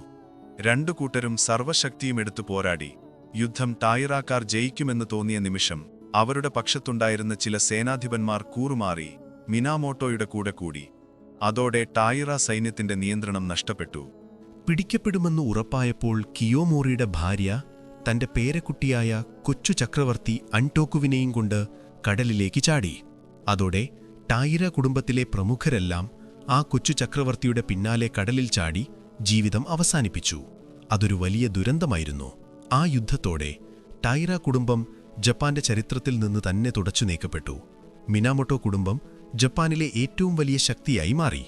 യുദ്ധം ജയിച്ചതോടെ മിനാമോട്ടോ കുടുംബത്തിലെ അധികാര വടംവലി തുടങ്ങി. മിനാമോട്ടോ നോ യൊറിറ്റോമോ ആയിരുന്നു കുടുംബത്തിലെ മൂത്തയാൾ. പുള്ളി വലിയൊരു രാഷ്ട്രീയ ബുദ്ധിയുള്ള ആളായിരുന്നു. അതേസമയം അനിയനായ യോഷിത്സുനെയായിരുന്നു യുദ്ധത്തിലെ ഹീറോ. യോഷിത്സുനിയുടെ പ്രശസ്തിയിൽ യൊറിറ്റോമോയ്ക്ക് അസൂയയും പേടിയും തോന്നി. അനിയൻ തന്നെ ചതിക്കുമോ എന്ന് പുള്ളി ഭയന്നു. സ്വന്തം അധികാരമുറപ്പിക്കാനായി യൊറിറ്റോമോ യുദ്ധം ജയിപ്പിച്ച സ്വന്തം അനിയനെതിരെ തിരിഞ്ഞു. യോഷിത്സുനെയെ ഒരു രാജ്യദ്രോഹിയായി പ്രഖ്യാപിച്ചു. വേട്ടയാടപ്പെട്ട യോഷിത്സുനെ അവസാനം വടക്കൻ ജപ്പാനിൽ വെച്ച് 1189 കൊല്ലപ്പെട്ടു. സ്വന്തം വഴിയിലെ എല്ലാ തടസ്സങ്ങളും മാറ്റിയ ശേഷം യൊറിറ്റോമോ ജപ്പാന്റെ ചോദ്യം ചെയ്യപ്പെടാത്ത നേതാവായി. 1192 ചക്രവർത്തിയിൽ നിന്ന് സെയി തൈഷോ ഗുൺ എന്നൊരു പട്ടം അങ്ങേര് നേടിയെടുത്തു. അതിന്റെ അർത്ഥം കാടന്മാരെ അടക്കുന്ന മഹാസേനാധിപൻ എന്നൊക്കെയാണ്. ചുരുക്കി പറഞ്ഞാൽ രാജ്യത്തിന്റെ മുഴുവൻ പട്ടാള അധികാരവും പുള്ളിയുടെ കയ്യിലായി. ഇതോടെ ജപ്പാനിൽ ഷൊഗുനേറ്റ് എന്നറിയപ്പെടുന്ന ഒരു പുതിയ തരം പട്ടാള ഭരണം തുടങ്ങി. യൊറിറ്റോമോ തന്റെ ഭരണകേന്ദ്രം ചക്രവർത്തിയുള്ള ക്യോട്ടോയിൽ നിന്ന് മാറ്റി തനിക്ക് സ്വാധീനമുള്ള കിഴക്കൻ ജപ്പാനിലെ കാമാകുറ എന്ന പട്ടണത്തിലേക്ക് മാറ്റി. അതോടെ ജപ്പാന് 2 തലസ്ഥാനം പോലെയായി. ഒന്ന് ചക്രവർത്തിയുള്ള സാംസ്കാരിക തലസ്ഥാനമായ ക്യോട്ടോ, 2 ഷൊഗുൻ ഭരിക്കുന്ന സൈനിക തലസ്ഥാനമായ കാമാകുറ. യൊറിറ്റോമോ തനിക്ക് വിശ്വസ്തരായ യോദ്ധാക്കൾക്ക് ഭൂമിയും അധികാരങ്ങളും നൽകി. അവരെ നിയന്ത്രിക്കാനായി രാജ്യത്തുടനീളം ഷുഗോ, അതായത് സൈനിക ഗവർണർമാർ, ജിറ്റോ, അതായത് നികുതി പിരിവുകാർ എന്നിങ്ങനെയുള്ള ഉദ്യോഗസ്ഥരെ നിയമിച്ചു. യോദ്ധാക്കൾക്ക് വേണ്ടി മാത്രമായി ഒരു പുതിയ നിയമസംഹിതയും ഉണ്ടാക്കി. അങ്ങനെ നൂറ്റാണ്ടുകളോളം നീണ്ട കൊട്ടാര ഭരണത്തിന് അവസാനമായി. ചക്രവർത്തി പേരിനൊരു ദൈവം കണക്കെ കൊട്ടാരത്തിൽ ഒതുങ്ങിക്കൂടി. യഥാർത്ഥ അധികാരം മുഴുവൻ കാമാകുറായിലെ ഷോഗുന്റെയും അദ്ദേഹത്തിന് കീഴിലുള്ള സമുറായികളുടെയും കയ്യിലായി. ജപ്പാന്റെ ചരിത്രത്തിലെ സമുറായികളുടെ സുവർണ കാലഘട്ടം അവിടെ തുടങ്ങുകയായിരുന്നു. അങ്ങനെ മിനാമോട്ടോ നോ യുറിട്ടോമോ ജപ്പാന്റെ ആദ്യത്തെ ഷോഗുനായി കാമാക്കുറ തലസ്ഥാനമാക്കി ഭരണം തുടങ്ങി. അതൊരു പുതിയ യുഗത്തിന്റെ തുടക്കമായിരുന്നു. കാമാക്കുറ കാലഘട്ടം 1185 മുതൽ 1333 വരെ എന്നാണ് ഈ സമയം അറിയപ്പെടുന്നത്. സമുറായികൾ വെറും പടയാളികൾ മാത്രമല്ല, നാട് ഭരിക്കുന്ന ഒരു വർഗമായി മാറി. ചക്രവർത്തിക്ക് ദൈവികമായ സ്ഥാനമൊക്കെ ഉണ്ടെങ്കിലും ഒരു ഈച്ചയെ അനക്കണമെങ്കിൽ പോലും കാമാക്കുറായിലെ ഷോഗുന്റെ അനുവാദം വേണമെന്ന അവസ്ഥയായി. പക്ഷെ കഥ ഇവിടെയും തിരിഞ്ഞു. 1199 യുറിട്ടോമോ മരിച്ചതോടെ ആ കുടുംബത്തിൽ വീണ്ടും പ്രശ്നങ്ങളായി. അദ്ദേഹത്തിന്റെ മക്കൾക്കൊന്നും അച്ഛന്റെ അത്ര കഴിവോ തന്റേടമോ ഉണ്ടായിരുന്നില്ല. ഈ അവസരം മുതലെടുത്തത് യുറിട്ടോമോയുടെ ഭാര്യയുടെ കുടുംബമായ ഹോജോക്കാരാണ്. ഹോജോ ടോക്കിമാസ എന്നൊരാളായിരുന്നു അതിന്റെ തലവൻ. പുള്ളി സ്വന്തം പേരക്കുട്ടികളെ ഷോഗുൻ സ്ഥാനത്തിരുത്തിയിട്ട് ഷിഗൻ എന്ന പേരിൽ ഒരു റീജന്റായി യഥാർത്ഥ ഭരണം കൈയാളി. ചുരുക്കത്തിൽ മിനാമോട്ടോ കുടുംബത്തിന്റെ കയ്യിൽ നിന്ന് അധികാരം പതിയെ ഹോജോ കുടുംബത്തിന്റെ കയ്യിലായി. ഷോഗുൻ എന്നത് വെറും ഒരു പദവിയായി. ഭരിക്കുന്നത് ഹോജോ റീജന്റുമാരായി. ഹോജോക്കാർ മിടുക്കന്മാരായിരുന്നു. അവർ സമുറായികൾക്കിടയിലെ തർക്കങ്ങൾ പരിഹരിക്കാൻ വേണ്ടി കോടതികൾ സ്ഥാപിച്ചു. ഭൂമിയെ ചൊല്ലിയുള്ള വഴക്കുകളൊക്കെ തീർപ്പാക്കി. ഇത് സമുറായികൾക്ക് കാമാക്കുറ ഭരണകൂടത്തിൽ ഒരു വിശ്വാസമുണ്ടാക്കി. യജമാനനോടുള്ള കൂറ്, നീതി, ആത്മസംയമനം ഇതൊക്കെ ഒരു യോദ്ധാവിന്റെ ഏറ്റവും വലിയ ഗുണങ്ങളായി അവർ കണക്കാക്കി. ബുഷിദോ എന്ന സമുറായികളുടെ ധർമ്മശാസ്ത്രം കൂടുതൽ വ്യക്തമായി രൂപപ്പെട്ടു വന്നത് ഈ കാലഘട്ടത്തിലാണ്. ഇങ്ങനെ സമാധാനമായി പോയിരുന്ന ജപ്പാനെ ഞെട്ടിച്ചുകൊണ്ട് ഒരു വലിയ ആപത്ത് കടൽ കടന്നെത്തി. അങ്ങ് ചൈനയിലും മധ്യേഷ്യയിലുമെല്ലാം അടക്കി ഭരിച്ചിരുന്ന മംഗോളിയൻ സാമ്രാജ്യം. ചെങ്കിസ് ഖാന്റെ പേരക്കുട്ടിയായ കുബ്ലായ് ഖാനായിരുന്നു അപ്പോഴത്തെ മംഗോളിയൻ ചക്രവർത്തി. പുള്ളി ജപ്പാനിലേക്ക് ഒരു ദൂതനെ അയച്ചു. ഒന്നുകിൽ കീഴടങ്ങുക, അല്ലെങ്കിൽ യുദ്ധത്തിന് തയ്യാറാകുക. ഹോജോ റീജന്റായിരുന്ന ഹോജോ ടോക്കിമുനെ ഒട്ടും കൂസലില്ലാതെ ആ ആവശ്യം നിരസിച്ചു. കീഴടങ്ങാൻ സമുറായികൾ തയ്യാറായിരുന്നില്ല. ദേഷ്യം വന്ന കുബ്ലൈ ഖാൻ 1274 ഒരു ഭീമൻ കപ്പൽ പടയെ ജപ്പാനിലേക്ക് അയച്ചു. ഏതാണ്ട് 20,000-ൽ കൂടുതൽ സൈനികരുണ്ടായിരുന്നു ആ പടയിൽ. മംഗോളിയക്കാർക്ക് പുതിയ തരം ആയുധങ്ങളുണ്ടായിരുന്നു. തീ തുപ്പുന്ന അമ്പുകളും ചെറിയ പീരങ്കികളുമൊക്കെയായിട്ടാണ് അവർ വന്നത്. ജപ്പാനിലെ സമുറായികൾ അതുവരെ അങ്ങനെയൊന്നും കണ്ടിട്ടുപോലുമില്ല. അവർ ഒറ്റയ്ക്കൊറ്റയ്ക്ക് വീരവാദം മുഴക്കി യുദ്ധം ചെയ്യുന്ന ശീലക്കാരായിരുന്നു. പക്ഷെ മംഗോളിയക്കാർ കൂട്ടമായി ആക്രമിക്കുന്നവരായിരുന്നു. മംഗോളിയൻ പട ക്യൂഷു ദ്വീപിൽ വന്നിറങ്ങി. സമുറായികൾ ധീരമായി ചെറുത്തുനിന്നെങ്കിലും മംഗോളിയൻ സൈന്യത്തിന്റെ മുന്നിൽ അവർക്ക് പിടിച്ചു നിൽക്കാൻ പാടായിരുന്നു. ജപ്പാൻ തോൽക്കുമെന്നുറപ്പായ നിമിഷം ആരും പ്രതീക്ഷിക്കാത്ത ഒരു അത്ഭുതം സംഭവിച്ചു. കടലിൽ ഒരു വലിയ കൊടുങ്കാറ്റടിച്ചു. ആ കാറ്റിൽ മംഗോളിയൻ കപ്പലുകളെല്ലാം തകർന്ന് തരിപ്പണമായി. രക്ഷപ്പെട്ടവർ ജീവനും കൊണ്ടോടി. ജപ്പാൻകാർ ആ കാറ്റിനെ കാമികാസെ എന്ന് വിളിച്ചു, അതായത് ദൈവികമായ കാറ്റ്. തങ്ങളെ രക്ഷിക്കാൻ ദൈവമയച്ച കാറ്റാണെന്ന് അവർ വിശ്വസിച്ചു. പക്ഷേ കുബ്ലൈ ഖാൻ വിട്ടുകൊടുക്കാൻ തയ്യാറായിരുന്നില്ല. 7 വർഷങ്ങൾക്ക് ശേഷം 1281 ആദ്യത്തേതിനേക്കാൾ വലിയൊരു സൈന്യവുമായി പുള്ളി വീണ്ടും വന്നു. ഏതാണ്ട് 1.5 ലക്ഷത്തോളം പടയാളികൾ. ഇത്തവണ സമുറായികൾ തയ്യാറെടുത്തിരുന്നു. ക്യൂഷുവിന്റെ തീരങ്ങളിൽ അവർ വലിയ കൽമതിലുകൾ പണിതു. മംഗോളിയക്കാർക്ക് കരയിലേക്ക് കടക്കാൻ പറ്റാത്ത രീതിയിൽ അവർ പ്രതിരോധം തീർത്തു. ആഴ്ചകളോളം നീണ്ട യുദ്ധം നടന്നു. സമുറായികൾ മംഗോളിയക്കാരെ കടലിൽ തന്നെ തളച്ചിട്ടു. എന്നിട്ട് വിശ്വസിക്കാൻ പറ്റാത്ത ആ അത്ഭുതം വീണ്ടും സംഭവിച്ചു. മറ്റൊമ്മെ ഒരു അതിശക്തമായ കൊടുങ്കാറ്റ്. ഇത്തവണയും മംഗോളിയൻ കപ്പൽപ്പട ഏതാണ്ട് പൂർണ്ണമായി നശിച്ചു. അതോടെ മംഗോളിയക്കാർ ജപ്പാനെ ആക്രമിക്കാനുള്ള ശ്രമം എന്നേക്കുമായി ഉപേക്ഷിച്ചു. ഈ 2 വിജയങ്ങൾ സമുറായികളുടെ ആത്മവിശ്വാസം വാനോളം ഉയർത്തി. തങ്ങൾ ദൈവികമായി സംരക്ഷിക്കപ്പെട്ടവരാണെന്നും ജപ്പാന്റെ കാവൽക്കാരാണെന്നും അവർ ഉറച്ചു വിശ്വസിച്ചു. പക്ഷേ ഈ യുദ്ധങ്ങൾക്ക് വലിയൊരു വില കൊടുക്കേണ്ടി വന്നു. രാജ്യത്തിന്റെ ഖജനാവ് കാലിയായി. യുദ്ധത്തിൽ പങ്കെടുത്ത സമുറായികൾക്ക് പ്രതിഫലം കൊടുക്കാൻ പോലും സർക്കാരിന്റെ കയ്യിൽ പണമുണ്ടായിരുന്നില്ല. ഇത് സമുറായികൾക്കിടയിൽ വലിയ അതൃപ്തിയുണ്ടാക്കി. ഹോജോ ഭരണകൂടത്തിന്റെ ശക്തി പതിയെ ക്ഷയിക്കാൻ തുടങ്ങി. ഈ കാമാക്കുറ കാലഘട്ടത്തിലാണ് ഹരാക്കരി അല്ലെങ്കിൽ സെപ്പുക്കു എന്ന ആത്മഹത്യാ രീതിക്ക് കൃത്യമായ നിയമങ്ങളൊക്കെ വരുന്നത്. യുദ്ധത്തിൽ തോറ്റ് ശത്രുവിന്റെ കയ്യിൽ പെടുന്നതിനേക്കാൾ നല്ലത് ആത്മഹത്യ ചെയ്ത് മാനം രക്ഷിക്കുന്നതാണെന്ന് സമുറായികൾ കരുതി. സ്വന്തം വയറ് ഒരു ചെറിയ കഠാര കൊണ്ട് കീറിമുറിച്ചാണ് ഇത് ചെയ്തിരുന്നത്. ഇത് അവരുടെ ധൈര്യത്തിന്റെയും ആത്മാഭിമാനത്തിന്റെയും അവസാനത്തെ പ്രകടനമായിട്ടാണ് കണ്ടിരുന്നത്. ഒരു തെറ്റ് ചെയ്താൽ അതിന് പ്രായശ്ചിത്തം ചെയ്യാനും അല്ലെങ്കിൽ യജമാനന്റെ ഒരു തെറ്റായ കൽപ്പനയിൽ പ്രതിഷേധിക്കാനുമൊക്കെ അവർ ഈ വഴി തെരഞ്ഞെടുത്തിരുന്നു. ഇത് സമുറായികൾക്ക് മാത്രം അവകാശപ്പെട്ട ഒരു കാര്യമായിരുന്നു. അങ്ങനെ മംഗോളിയൻ ആക്രമണങ്ങളെ ധീരമായി ചെറുത്തുനിന്ന കാമാഗുറ ഷോഗുനേറ്റ് ഉള്ളിലെ സാമ്പത്തിക പ്രശ്നങ്ങൾ കാരണം പതിയെ തകർച്ചയിലേക്ക് നീങ്ങുകയായിരുന്നു. സമുറായികളുടെ മനസ്സിൽ യജമാനനോടുള്ള കൂറും അഭിമാനബോധവും ഭരണത്തോടുള്ള ഭയമില്ലായ്മയുമൊക്കെ ആഴത്തിൽ വേരൂന്നിയിരുന്നു. പക്ഷേ പണവും അധികാരവും ഇല്ലാതായപ്പോൾ ആ കൂറിന് ഇളക്കം തട്ടാൻ തുടങ്ങി. അടുത്ത ഒരു വലിയ കൊടുങ്കാറ്റിന് ജപ്പാൻ സാക്ഷ്യം വഹിക്കാൻ പോവുകയായിരുന്നു. ഇത്തവണ അത് കടലിൽ നിന്നായിരുന്നില്ല, രാജ്യത്തിനകത്തു നിന്ന് തന്നെയായിരുന്നു. അങ്ങനെ കാമാഗുറ ഭരണകൂടം സാമ്പത്തികമായി തളർന്നു. സമുറായികൾക്കിടയിൽ അതൃപ്തി പുകഞ്ഞു തുടങ്ങി. ഈ അവസ്ഥ മുതലെടുക്കാൻ ഒരാൾ കാത്തിരിക്കുന്നുണ്ടായിരുന്നു. സാക്ഷാൽ ചക്രവർത്തി തന്നെ. ഗോ ഡായിഗോ എന്നായിരുന്നു അദ്ദേഹത്തിന്റെ പേര്. നൂറ്റാണ്ടുകളായി നഷ്ടപ്പെട്ട ചക്രവർത്തിയുടെ പഴയ അധികാരം തിരിച്ചുപിടിക്കണമെന്ന് പുള്ളിക്ക് വലിയ മോഹമുണ്ടായിരുന്നു. ഷോഗുന്മാരുടെ ഈ പട്ടാളഭരണം അവസാനിപ്പിക്കാൻ പുള്ളി രഹസ്യമായി കരുക്കൾ നീക്കി. പുള്ളിക്ക് പിന്തുണയുമായി ചില ശക്തരായ സമുറായി പ്രഭുക്കന്മാരും എത്തി. അതിലേറ്റവും പ്രധാനപ്പെട്ടയാളായിരുന്നു ആഷിഗാഗ തക്കാവുജി. തുടക്കത്തിൽ പുള്ളി കാമാഗുറ ഷോഗുനേറ്റിന്റെ സൈന്യാധിപനായിരുന്നു. പക്ഷേ ചക്രവർത്തിയുടെ കൂടെ ചേർന്നാൽ തനിക്ക് കൂടുതൽ ലാഭമുണ്ടാകുമെന്ന് കണ്ടപ്പോൾ പുള്ളി കൂറുമാറി. 1333 ആഷിഗാഗ തക്കാവുജിയുടെ നേതൃത്വത്തിലുള്ള സൈന്യം കാമാഗുറ പട്ടണം ആക്രമിച്ച് ചുട്ടെരിച്ചു. അവസാനത്തെ ഹോജോ റീജന്റും കുടുംബാംഗങ്ങളും കൂട്ടത്തോടെ ആത്മഹത്യ ചെയ്തു. അതോടെ ഏതാണ്ട് 150 വർഷം നീണ്ടുനിന്ന കാമാഗുറ ഷോഗുനേറ്റിന് അവസാനമായി. ഗോഡായിഗോ ചക്രവർത്തിക്ക് സന്തോഷമായി. തന്റെ അധികാരം പുനഃസ്ഥാപിച്ചല്ലോ. കെൻമു പുനഃസ്ഥാപനമെന്ന പേരിൽ പുള്ളി പഴയതുപോലുള്ള ഒരു ഭരണം കൊണ്ടുവരാൻ ശ്രമിച്ചു. പക്ഷേ അതൊരു വലിയ പരാജയമായിരുന്നു. സമുറായികൾക്ക് വേണ്ടത്ര പരിഗണന കൊടുക്കാൻ ചക്രവർത്തി തയ്യാറായില്ല. അധികാരം മുഴുവൻ കൊട്ടാരത്തിലെ പ്രഭുക്കന്മാർക്ക് നൽകാനാണ് പുള്ളി ശ്രമിച്ചത്. ഇത് ആഷിഗാഗ തക്കാവുജിക്ക് ഒട്ടും ഇഷ്ടപ്പെട്ടില്ല. ചക്രവർത്തിയെ സഹായിച്ചത് താനായിട്ടും തനിക്ക് തക്കതായ പ്രതിഫലം കിട്ടിയില്ലെന്ന് പുള്ളിക്ക് തോന്നി. അധികം വൈകാതെ തക്കാവുജി ചക്രവർത്തിക്കെതിരെ തിരിഞ്ഞു. വെറും 3 വർഷം കഴിഞ്ഞപ്പോൾ 1336 തക്കാവുജി തന്റെ സൈന്യവുമായി തലസ്ഥാനമായ ക്യോട്ടോ പിടിച്ചടക്കി. ഗോഡായിഗോ ചക്രവർത്തിക്ക് ജീവനം കൊണ്ട് ഓടേണ്ടി വന്നു. തക്കാവുജി രാജകുടുംബത്തിലെ മറ്റൊരു ശാഖയിൽ നിന്ന് പുതിയൊരു ചക്രവർത്തിയെ ക്യോട്ടോയിലെ സിംഹാസനത്തിലിരുത്തി.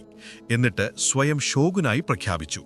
അങ്ങനെ ജപ്പാനിൽ ആഷിഗാഗ ഷോഗുനേറ്റ് എന്ന പുതിയ ഭരണം തുടങ്ങി. പക്ഷേ കഥ അവിടെയും തീർന്നില്ല. ഓടിപ്പോയ ഗോഡായിഗോ ചക്രവർത്തി വെറുതെ ഇരുന്നില്ല. അദ്ദേഹം ക്യോട്ടോയ്ക്ക് തെക്കുള്ള യോഷിനോ എന്ന മലമ്പ്രദേശത്ത് തന്റെ സ്വന്തം കൊട്ടാരം സ്ഥാപിച്ചു. ഞാനാണ് യഥാർത്ഥ ചക്രവർത്തി എന്ന് പുള്ളി പ്രഖ്യാപിച്ചു. അതോടെ ജപ്പാന് ഒരേ സമയം 2 ചക്രവർത്തിമാരായി. ക്യോട്ടോയിലെ വടക്കൻ കൊട്ടാരവും യോഷിനോയിലെ തെക്കൻ കൊട്ടാരവും.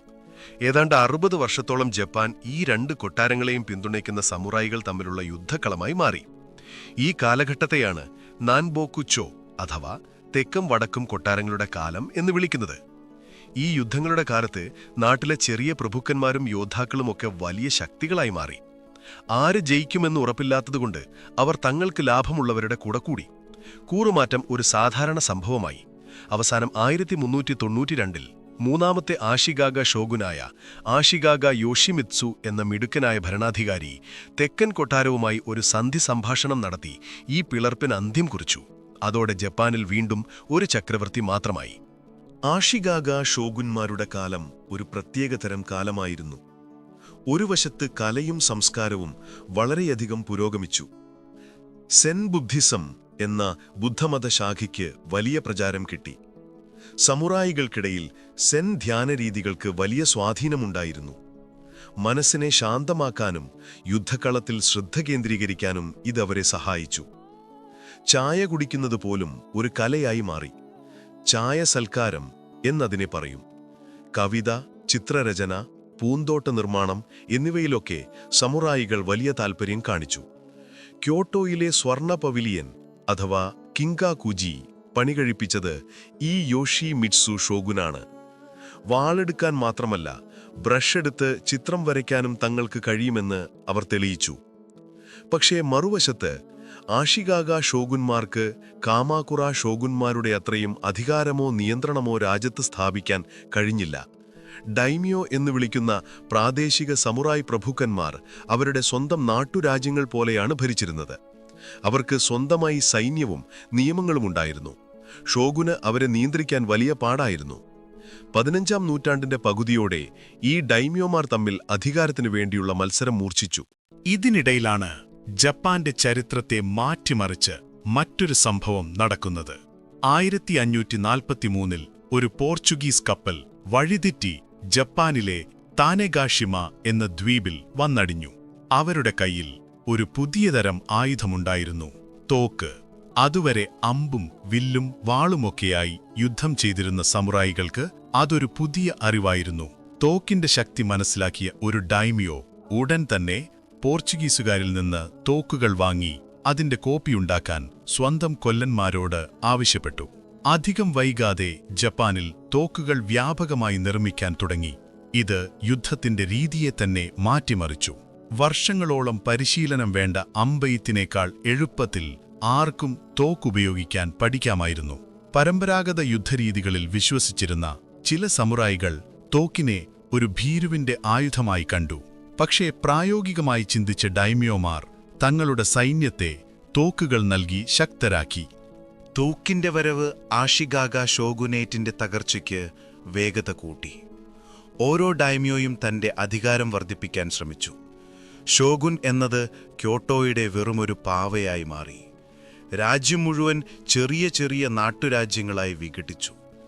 ഓരോ ഡൈമിയോയും മറ്റൊരാളുമായി നിരന്തരം യുദ്ധം ചെയ്തുകൊണ്ടിരുന്നു.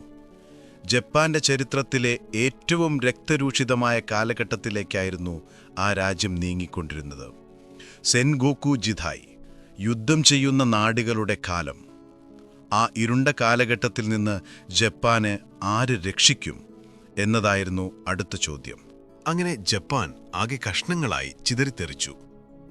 സെൻഗോക്കു ജിദായ് എന്ന ആ കാലം തുടങ്ങിയത് ഏതാണ്ട് 1467 നടന്ന ഓനിൻ യുദ്ധം എന്നൊരു സംഭവത്തോടെയാണ്. ഷോഗിന്റെ സ്ഥാനത്തെ ചൊല്ലി 2 വലിയ ഡൈമ്യോ കുടുംബങ്ങൾ തലസ്ഥാനമായ ക്യോട്ടോയിൽ വെച്ച് ഒരു യുദ്ധം തുടങ്ങി. 10 വർഷത്തോളം നീണ്ടുനിന്ന ആ യുദ്ധത്തിൽ ക്യോട്ടോ നഗരം ഏതാണ്ട് പൂർണ്ണമായി കത്തിനശിച്ചു. ഷോഗുന്റെ അവസാനത്തെ അധികാരവും അതോടെ ഇല്ലാതായി. അതൊരു സൂചനയായിരുന്നു, ഇനി ശക്തൻ അതിജീവിക്കും എന്നതിന്റെ സൂചന. തുടർന്നുള്ള 100-ലധികം വർഷങ്ങൾ ജപ്പാൻ ഒരു ഭ്രാന്താലയം പോലെയായിരുന്നു. ഏതാണ്ട് 200ഓളം ഡൈമ്യോമാർ അവരവരുടെ കോട്ടകളിലിരുന്നു ഭരിച്ചു. സഖ്യങ്ങളുണ്ടാക്കുന്നതും തകർക്കുന്നതും ഒരു സാധാരണ സംഭവമായി.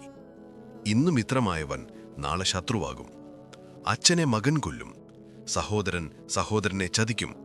അധികാരം മാത്രമായിരുന്നു എല്ലാവരുടെയും ലക്ഷ്യം.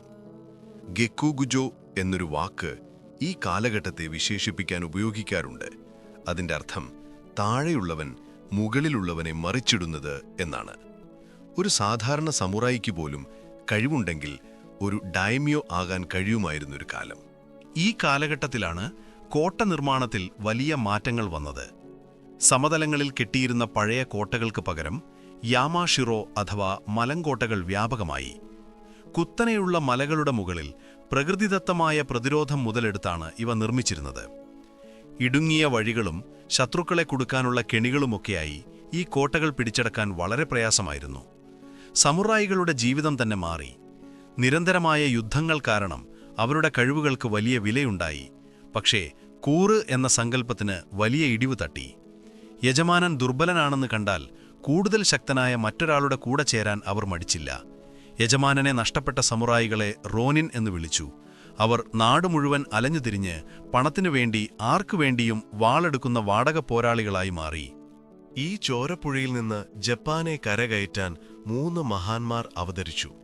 ചരിത്രം അവരെ ജപ്പാന്റെ 3 ഏകീകർത്താക്കൾ, 3 ഗ്രേറ്റ് യൂണിഫ്ലയേഴ്സ് എന്ന് വിളിക്കുന്നു. ഓഡ നൊബുനാഗ, ടൊയോട്ടോമി ഹിഡയോഷി, ടൊക്കുഗാവ ഇയെയാസു. അതിലാദ്യത്തെയാൾ ഓഡ നൊബുനാഗ 1534-1582 ആയിരുന്നു. ഒരു ചെറിയ പ്രവിശ്യയിലെ ഡായ്മ്യോയുടെ മകനായിരുന്ന പുള്ളി അതിക്രൂരനും അതേസമയം അതിബുദ്ധിമാനുമായിരുന്നു. തനിക്ക് തടസ്സമായി നിന്നവരെയെല്ലാം സ്വന്തം കുടുംബക്കാരെ പോലും നിർദാക്ഷിണ്യം കൊന്നൊടുക്കി. പുള്ളി ഒരു വിപ്ലവകാരിയായിരുന്നു. പഴയ ചിന്താഗതികളിലൊന്നും പുള്ളിക്ക് വിശ്വാസമുണ്ടായിരുന്നില്ല. തോക്കിന്റെ ശക്തി പൂർണ്ണമായി മനസ്സിലാക്കിയ ആദ്യത്തെ നേതാവ് നൊബുനാഗയായിരുന്നു. 1575 നടന്ന നഗാഷിനോ യുദ്ധം പുള്ളിയുടെ ബുദ്ധിയുടെ ഏറ്റവും വലിയ ഉദാഹരണമാണ്. എതിരാളിയായ ടക്കേഡ കത്സിയോറിയുടെ കുതിരപ്പട അക്കാലത്ത് ജപ്പാനിലെ ഏറ്റവും മികച്ചതായിരുന്നു. അവരെ നേരിടാൻ നൊബുനാഗ ഒരു പുതിയ തന്ത്രം പ്രയോഗിച്ചു. പുള്ളി തന്റെ ആയിരക്കണക്കിന് തോക്കുധാരികളെ മരത്തിന്റെ വേലികൾക്ക് പിന്നിൽ നിരനിരയായി നിർത്തി. ടക്കേഡയുടെ കുതിരപ്പട പാഞ്ഞെടുത്തപ്പോൾ നൊബുനാഗയുടെ സൈന്യം ഒന്നിനു പുറകെ ഒന്നായി വെടിയുതിർത്തു. ഒരു കൂട്ടർ വെടിവെക്കുമ്പോൾ അടുത്ത കൂട്ടർ തോക്ക് നിറയ്ക്കും. ഈ തുടർച്ചയായ വെടിയുണ്ടകൾക്ക് മുന്നിൽ ജപ്പാനിലെ ഏറ്റവും മികച്ച കുതിരപ്പട ഒന്നൊന്നായി വെട്ടിവീണു. അതൊരു ചരിത്ര വിജയമായിരുന്നു. പരമ്പരാഗത സമുറായ് യുദ്ധമുറകളുടെ അവസാനത്തിന്റെ തുടക്കമായിരുന്നു ആ യുദ്ധം. ഈ വിജയത്തിനു ശേഷം നൊബുനാഗ ജപ്പാന്റെ മധ്യഭാഗത്തുള്ള പ്രവിശ്യകളെല്ലാം ഒന്നൊന്നായി പിടിച്ചടക്കി. ക്യോട്ടോ കീഴടക്കി ഷോഗുനെ ഒരു പാവയായി തന്റെ നിയന്ത്രണത്തിലാക്കി. ജപ്പാൻ മുഴുവൻ തന്റെ കാൽക്കീഴിലാക്കാൻ നൊബുനാഗ കുതിച്ചുപായുകയായിരുന്നു. പക്ഷേ വിധി മറ്റൊന്നായിരുന്നു. 1582 തന്റെ ഏറ്റവും വിശ്വസ്തനായ ഒരു സേനാധിപൻ അക്കേച്ചി മിത്സുഹിഡെ നൊബുനാഗയെ ചതിച്ചു. ക്യോട്ടോയിലെ ഹൊണ്ണോജി എന്ന അമ്പലത്തിൽ വിശ്രമിക്കുകയായിരുന്ന നൊബുനാഗയെ മിത്സുഹിഡെയുടെ സൈന്യം വളഞ്ഞു. രക്ഷപ്പെടാൻ ഒരു വഴിയുമില്ലെന്ന് കണ്ട നൊബുനാഗ ശത്രുക്കൾക്ക് പിടികൊടുക്കാതെ സെപ്പുക്കു ചെയ്ത് ആത്മഹത്യ ചെയ്തു. ജപ്പാനെ ഒന്നിപ്പിക്കുക എന്ന തന്റെ സ്വപ്നം പാതിവഴിയിൽ ഉപേക്ഷിച്ചുകൊണ്ട് ആ കൊടുങ്കാറ്റടങ്ങി. നോബുനാഗയുടെ മരണം ജപ്പാനെ വീണ്ടും അനിശ്ചിതത്വത്തിലാഴ്ത്തി. പക്ഷെ ആ ചാരത്തിൽ നിന്ന് പുതിയൊരു ഫീനിക്സ് പക്ഷി ഉദിച്ചുയർന്നു. ടൊയോട്ടോമി ഹിഡയോഷി. 1537 മുതൽ 1598 വരെ ഒരു സാധാരണ കർഷകന്റെ മകനായി ജനിച്ച് ചെരുപ്പേന്തുന്ന വേലക്കാരനായി നോബുനാഗയുടെ കീഴിൽ ജോലിക്ക് കയറിയ ആളായിരുന്നു ഹിഡയോഷി. തന്റെ കഴിവും വിശ്വസ്തതയും കൊണ്ട് പടിപടിയായി ഉയർന്ന് നോബുനാഗയുടെ ഏറ്റവും മികച്ച സേനാധിപനായി മാറി. യജമാനന്റെ മരണവാർത്ത കേട്ട ഹിഡയോഷി ഉടൻ തന്നെ തന്റെ സൈന്യവുമായി പാഞ്ഞെത്തി ചതിയനായ അക്കേച്ചി മിത്സുഹിഡയെ തോൽപ്പിച്ചു കൊന്നു. അതോടെ നോബുനാഗയുടെ പിൻഗാമിയായി ഹിഡയോഷി മാറി. നോബുനാഗയെപ്പോലെ ക്രൂരനായിരുന്നില്ല ഹിഡയോഷി. പുള്ളിക്ക് ആളുകളുടെ മനസ്സ് വായിക്കാൻ അറിയാമായിരുന്നു. യുദ്ധം ചെയ്യുന്നതിനേക്കാൾ കൂടുതൽ ചർച്ചകളിലൂടെയും ഭീഷണിയിലൂടെയുമാണ് പുള്ളി മറ്റു ഡൈമ്യോന്മാരെ കീഴടക്കിയത്. ഹിഡയോഷി 2 പ്രധാനപ്പെട്ട കാര്യങ്ങൾ നടപ്പിലാക്കി. ഒന്ന്, കറ്റാനാഗാരി അഥവാ വാൾവേട്ട. പുള്ളി രാജ്യത്തുള്ള കർഷകരുടെയും സന്യാസിമാരുടെയും ഒക്കെ കയ്യിലുള്ള ആയുധങ്ങളെല്ലാം പിടിച്ചെടുത്തു. ആയുധം കൈവശം വയ്ക്കാനുള്ള അവകാശം സമുറായികൾക്ക് മാത്രമാക്കി. ഇതോടെ കർഷക വിപ്ലവങ്ങൾ ഒരു പരിധിവരെ അവസാനിച്ചു. സമുറായികളും കർഷകരും തമ്മിൽ വ്യക്തമായ ഒരു വേർതിരിവുണ്ടായി. 2, രാജ്യത്തെ ഭൂമി മുഴുവൻ അളന്ന് തിട്ടപ്പെടുത്തി അതിൽ നിന്ന് കിട്ടുന്ന വരുമാനം കൃത്യമായി കണക്കാക്കി. ഇത് രാജ്യത്തിന് വലിയ സാമ്പത്തിക സ്ഥിരത നൽകി. ഏതാണ്ട് ജപ്പാൻ മുഴുവൻ തന്റെ കീഴിലാക്കിയ ശേഷം ഹിഡയോഷിക്ക് ഒരു പുതിയ മോഹമുദിച്ചു: കൊറിയയും ചൈനയും പിടിച്ചടക്കുക. 1592 1597 പുള്ളി ഒരു വലിയ സൈന്യത്തെ കൊറിയയിലേക്ക് അയച്ചു. പക്ഷേ ആ ആക്രമണങ്ങൾ ഒരു വലിയ പരാജയമായിരുന്നു. കൊറിയക്കാരുടെ ശക്തമായ ചെറുത്തുനിൽപ്പും ചൈനയുടെ സഹായവും കാരണം ജപ്പാൻ സൈന്യത്തിന് മുന്നോട്ടു പോകാനായില്ല. ഈ യുദ്ധങ്ങൾക്കിടയിൽ 1598 ഹിഡയോഷി അസുഖം ബാധിച്ചു മരിച്ചു. മരിക്കുമ്പോൾ പുള്ളിക്ക് ഒരു ചെറിയ മകനുണ്ടായിരുന്നു. ഹിഡയോഷിയുടെ മരണത്തോടെ പുള്ളിയുണ്ടാക്കിയ സാമ്രാജ്യം ആര് ഭരിക്കും എന്നതിനെ ചൊല്ലി വീണ്ടും തർക്കമായി.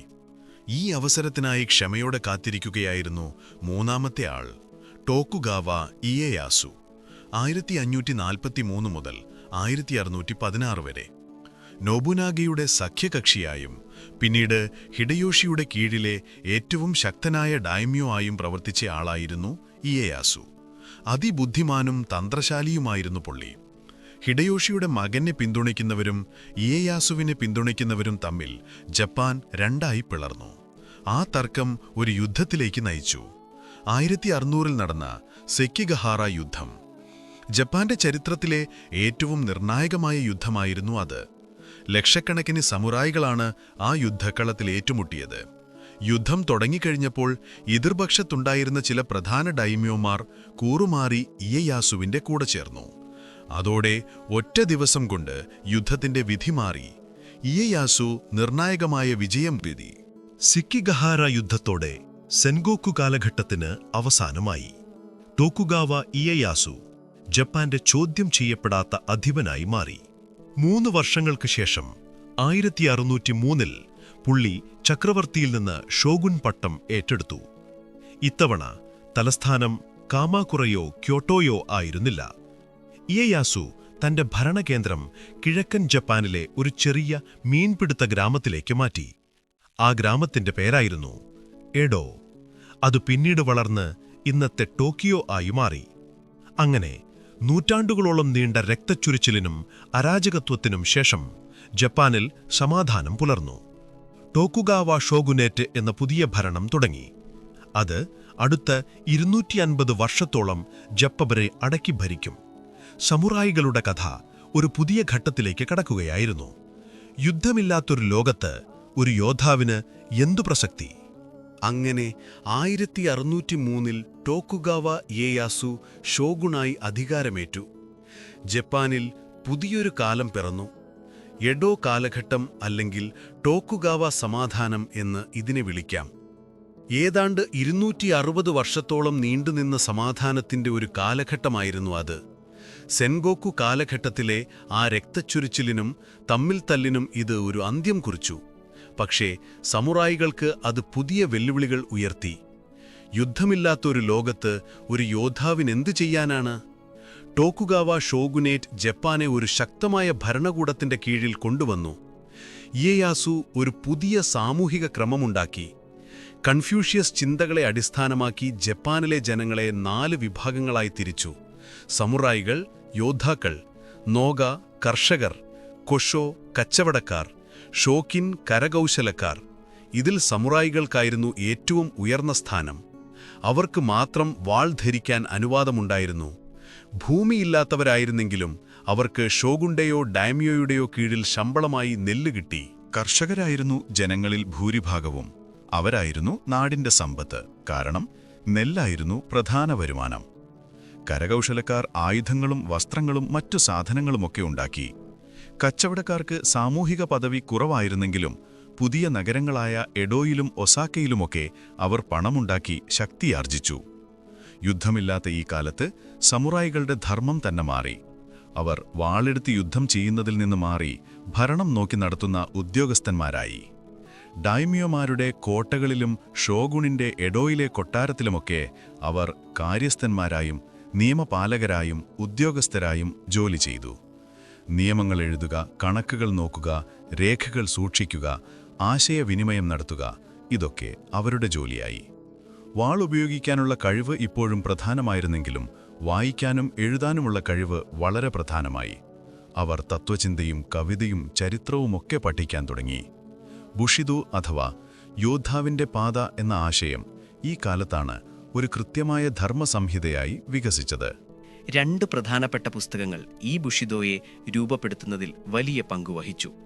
മിയാമോട്ടോ മുസാഷിയുടെ ഗോറിന്നോ ഷോ 5 വളയങ്ങളുടെ പുസ്തകം ഏകദേശം 1645 എഴുതിയതും യമാമോട്ടോ സുനെറ്റോമോയുടെ ഹാഗാക്കുറെ 18ാം നൂറ്റാണ്ടിന്റെ തുടക്കത്തിൽ എഴുതിയതും ഗോറിന്നോ ഷോ വാൾപ്പയറ്റ്, തന്ത്രങ്ങൾ, അച്ചടക്കം എന്നിവയിലൊക്കെ ശ്രദ്ധ കേന്ദ്രീകരിച്ചു. ശരീരം കൊണ്ടും മനസ്സുകൊണ്ടും എങ്ങനെ ഒരു യോദ്ധാവാകാമെന്ന് മുസാഷി അതിൽ വിശദീകരിച്ചു. ഹാഗാക്കുറയാകട്ടെ യജമാനനോടുള്ള കൂറ്, മാതാപിതാക്കളോടുള്ള ഭക്തി, മരണത്തിന് തയ്യാറായിരിക്കുക എന്നതിലൊക്കെ ഊന്നൽ നൽകി. യഥാർത്ഥ സമുറായി എങ്ങനെയായിരിക്കണം, മരണം എപ്പോഴും തൊട്ടടുത്ത് കാണുന്നത് എങ്ങനെയാണ് ജീവിതത്തിന് അർത്ഥം നൽകുന്നത് എന്നൊക്കെ അത് പഠിപ്പിച്ചു. ഈ കാലഘട്ടത്തിൽ വാൾപ്പയറ്റിലും കെഞ്ചുട്സുവിലും ജൂഡോയുടെ പഴയ രൂപമായ ജൂജുട്സുവിലുമൊക്കെ നിരവധി സ്കൂളുകൾ റിയു ഉണ്ടായി. സ്ത്രീ സമുറായികൾ, അതായത് ഓണ ബുഗേഷ എന്ന നീളമുള്ള കുന്തം ഉപയോഗിച്ച് യുദ്ധം ചെയ്യാൻ പരിശീലിച്ചു. പെൺകുട്ടികൾക്ക് സ്വയം പ്രതിരോധിക്കാനും വീട് സംരക്ഷിക്കാനുമൊക്കെയായി ഈ വിദ്യകൾ പഠിപ്പിച്ചു. എഡോ നഗരം ഷോഗുണിന്റെ ആസ്ഥാനമായതോടെ ജപ്പാനിലെ ഏറ്റവും വലിയ നഗരമായി വളർന്നു. അതൊരു സാംസ്കാരിക കേന്ദ്രമായി മാറി. കബൂക്കി നാടകങ്ങൾ ജനപ്രിയമായി. വർണ്ണാഭമായ വസ്ത്രങ്ങളും ആക്ഷൻ രംഗങ്ങളുമൊക്കെയായി കബൂക്കി സാധാരണ ജനങ്ങളെയും സമുറായികളെയും ആകർഷിച്ചു. ഉക്കിയോയി എന്നു പേരുള്ള തടിയിൽ കൊത്തിയെടുക്കുന്ന ചിത്രങ്ങളും ഈ കാലഘട്ടത്തിൽ വലിയ പ്രചാരം നേടി. ഹൊക്കുസായിയെയും ഹിരോഷിഗയെയും പോലുള്ള ചിത്രകാരന്മാർ സമുറായികളുടെ കഥകളും യുദ്ധങ്ങളും പ്രകൃതി ദൃശ്യങ്ങളുമൊക്കെ ഈ ചിത്രങ്ങളിലൂടെ ജനങ്ങളിലേക്കെത്തിച്ചു. സമുറായികൾ വെറും യോദ്ധാക്കൾ മാത്രമല്ല, കലയെയും സാഹിത്യത്തെയും സ്നേഹിക്കുന്ന ആളുകൾ കൂടിയാണെന്ന് ഈ കാലഘട്ടം തെളിയിച്ചു. പക്ഷേ ഈ സമാധാന കാലഘട്ടം അത്ര സുഖകരമായിരുന്നില്ല എല്ലാവർക്കും. ചിലപ്പോഴൊക്കെ വലിയ ക്ഷാമങ്ങൾ ജപ്പാനെ പിടിച്ചുലച്ചു. 1780കളിലെ ടെൻമൈ ക്ഷാമം ഇതിലൊന്നാണ്. കൃഷിയുടെ തകർച്ചയും മോശം കാലാവസ്ഥയും ഭക്ഷ്യക്ഷാമവും കാരണം ലക്ഷക്കണക്കിന് ആളുകൾ മരിച്ചു. ഗ്രാമങ്ങളിൽ ലഹളകൾ പൊട്ടിപ്പുറപ്പെട്ടു. ഇത് ഷോഗുണേറ്റിന്റെ ഭരണത്തിന്റെ ദൗർബല്യം തുറന്നുകാട്ടി.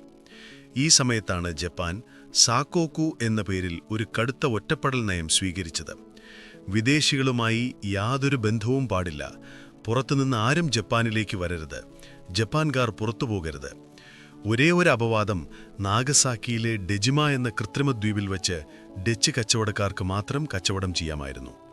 ഈ വഴിയിലൂടെയാണ് പടിഞ്ഞാറൻ ലോകത്തെ ചില അറിവുകൾ, പ്രത്യേകിച്ച് വൈദ്യശാസ്ത്രം, ജപ്പാനിലെത്തിയത്. റാൻഗാക്കു അഥവാ ഡച്ച് പഠനങ്ങൾ എന്ന പേരിൽ ഇതൊരു ചെറിയ ശാസ്ത്രവിഭാഗമായി വളർന്നു. ഇങ്ങനെയൊക്കെ സമാധാനമായി പോയിരുന്ന ജപ്പാനെ ഒരു വലിയ കൊടുങ്കാറ്റ് കാത്തിരിക്കുന്നുണ്ടായിരുന്നു. അത് കടൽ കടന്ന് വരാൻ പോവുകയായിരുന്നു.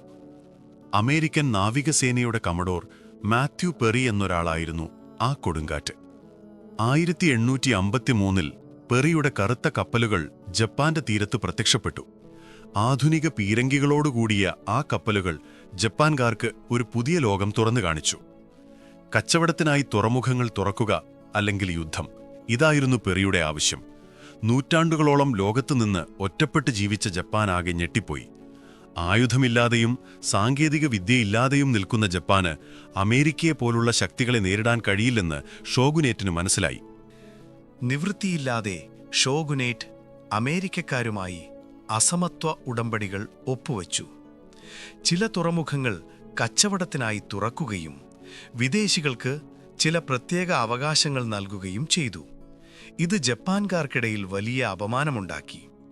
ഷോഗുൻ ദുർബലമായിരിക്കുന്നു, നമുക്ക് പഴയ ചക്രവർത്തിയുടെ ഭരണം തിരികെ കൊണ്ടുവരണം എന്ന ചിന്ത ജപ്പാനിൽ ശക്തിപ്പെട്ടു.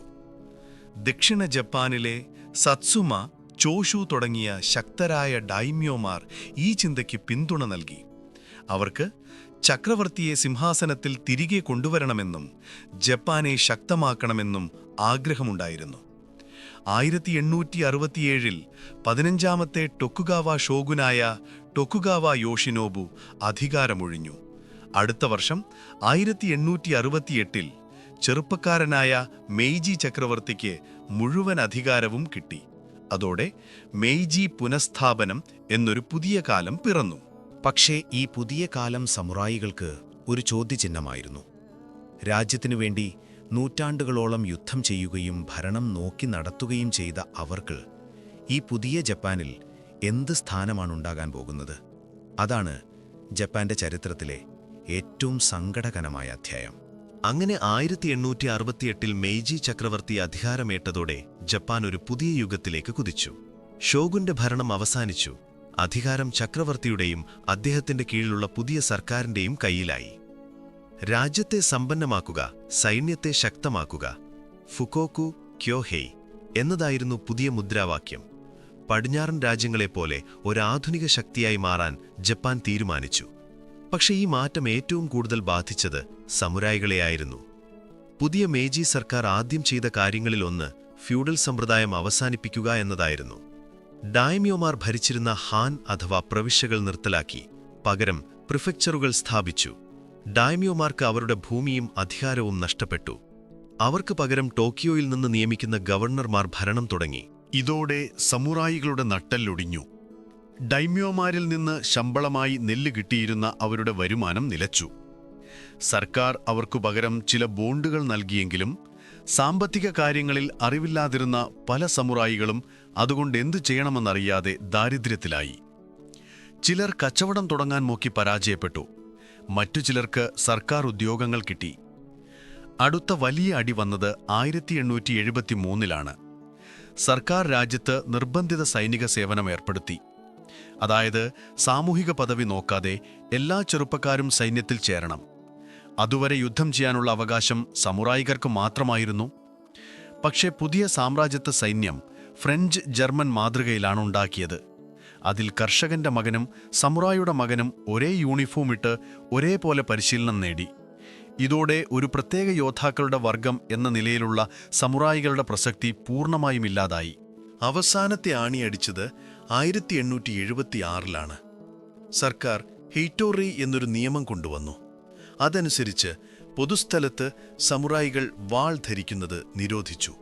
വാൾ എന്നത് ഒരു സമുറായിയുടെ ആത്മാവായിരുന്നു, അവരുടെ അഭിമാനത്തിന്റെ ചിഹ്നമായിരുന്നു. അത് ഉപേക്ഷിക്കാൻ പറയുന്നത് അവർക്ക് മരണതുല്യമായിരുന്നു.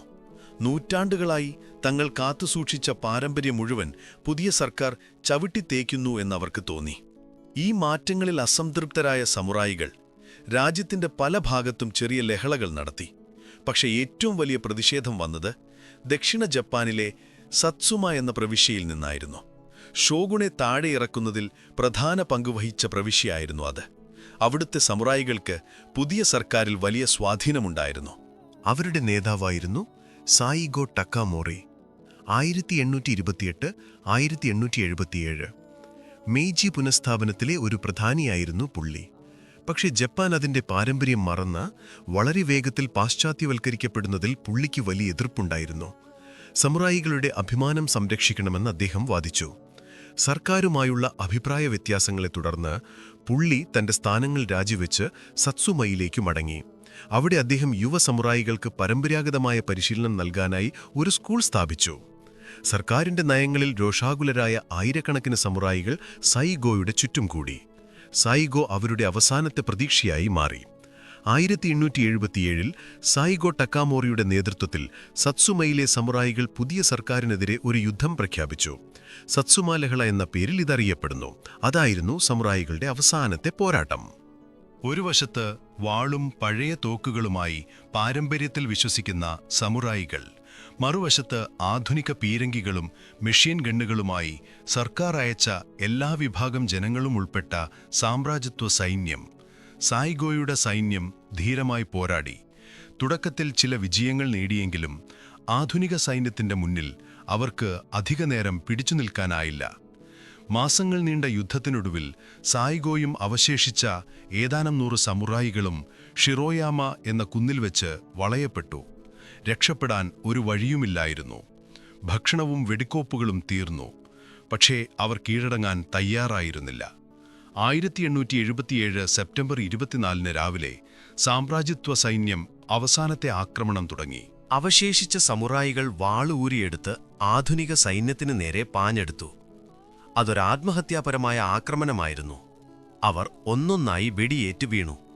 ഗുരുതരമായി പരിക്കേറ്റ സായിഗോ ടക്കാമോറി ബുഷിദോയുടെ നിയമപ്രകാരം ശത്രുവിന് പിടികൊടുക്കാതെ സെപ്പുക്കു ചെയ്തു മരിച്ചു. അതോടെ സമുറായികളുടെ അവസാനത്തെ ചെറുത്തുനിൽപ്പും അവസാനിച്ചു. സായിഗോ ടക്കാമോറിയെ അവസാനത്തെ സമുറായി എന്ന് വിളിക്കാറുണ്ട്. അദ്ദേഹത്തിന്റെ മരണം ഒരു യുഗത്തിന്റെ അന്ത്യം കുറിച്ചു. ഒരു യോദ്ധാക്കളുടെ വർഗമെന്ന നിലയിൽ സമുറായികൾ ഇല്ലാതായി. പക്ഷേ അവരുടെ ആത്മാവ്, ബുഷിദോ എന്ന ധർമ്മശാസ്ത്രം ജപ്പാന്റെ സംസ്കാരത്തിൽ ഇന്നും ജീവിക്കുന്നു. കൂറ്, അഭിമാനം, അച്ചടക്കം, ത്യാഗം തുടങ്ങിയ ആശയങ്ങൾ ജപ്പാൻകാരുടെ ജീവിതത്തിൽ വലിയ സ്വാധീനം ചെലുത്തുന്നുണ്ട്. അങ്ങനെ ഏതാണ്ട് 1000 വർഷത്തോളം ജപ്പാന്റെ ചരിത്രത്തെ രൂപപ്പെടുത്തിയ, വാളുകൊണ്ട് ഇതിഹാസങ്ങൾ രചിച്ച സമുറായികൾ എന്ന യോദ്ധാക്കളുടെ വർഗം കാലത്തിന്റെ തിരശീലയ്ക്ക് പിന്നിലേക്ക് മറഞ്ഞു. അവർ ഒരു കാലഘട്ടത്തിന്റെ പ്രതീകമായിരുന്നു.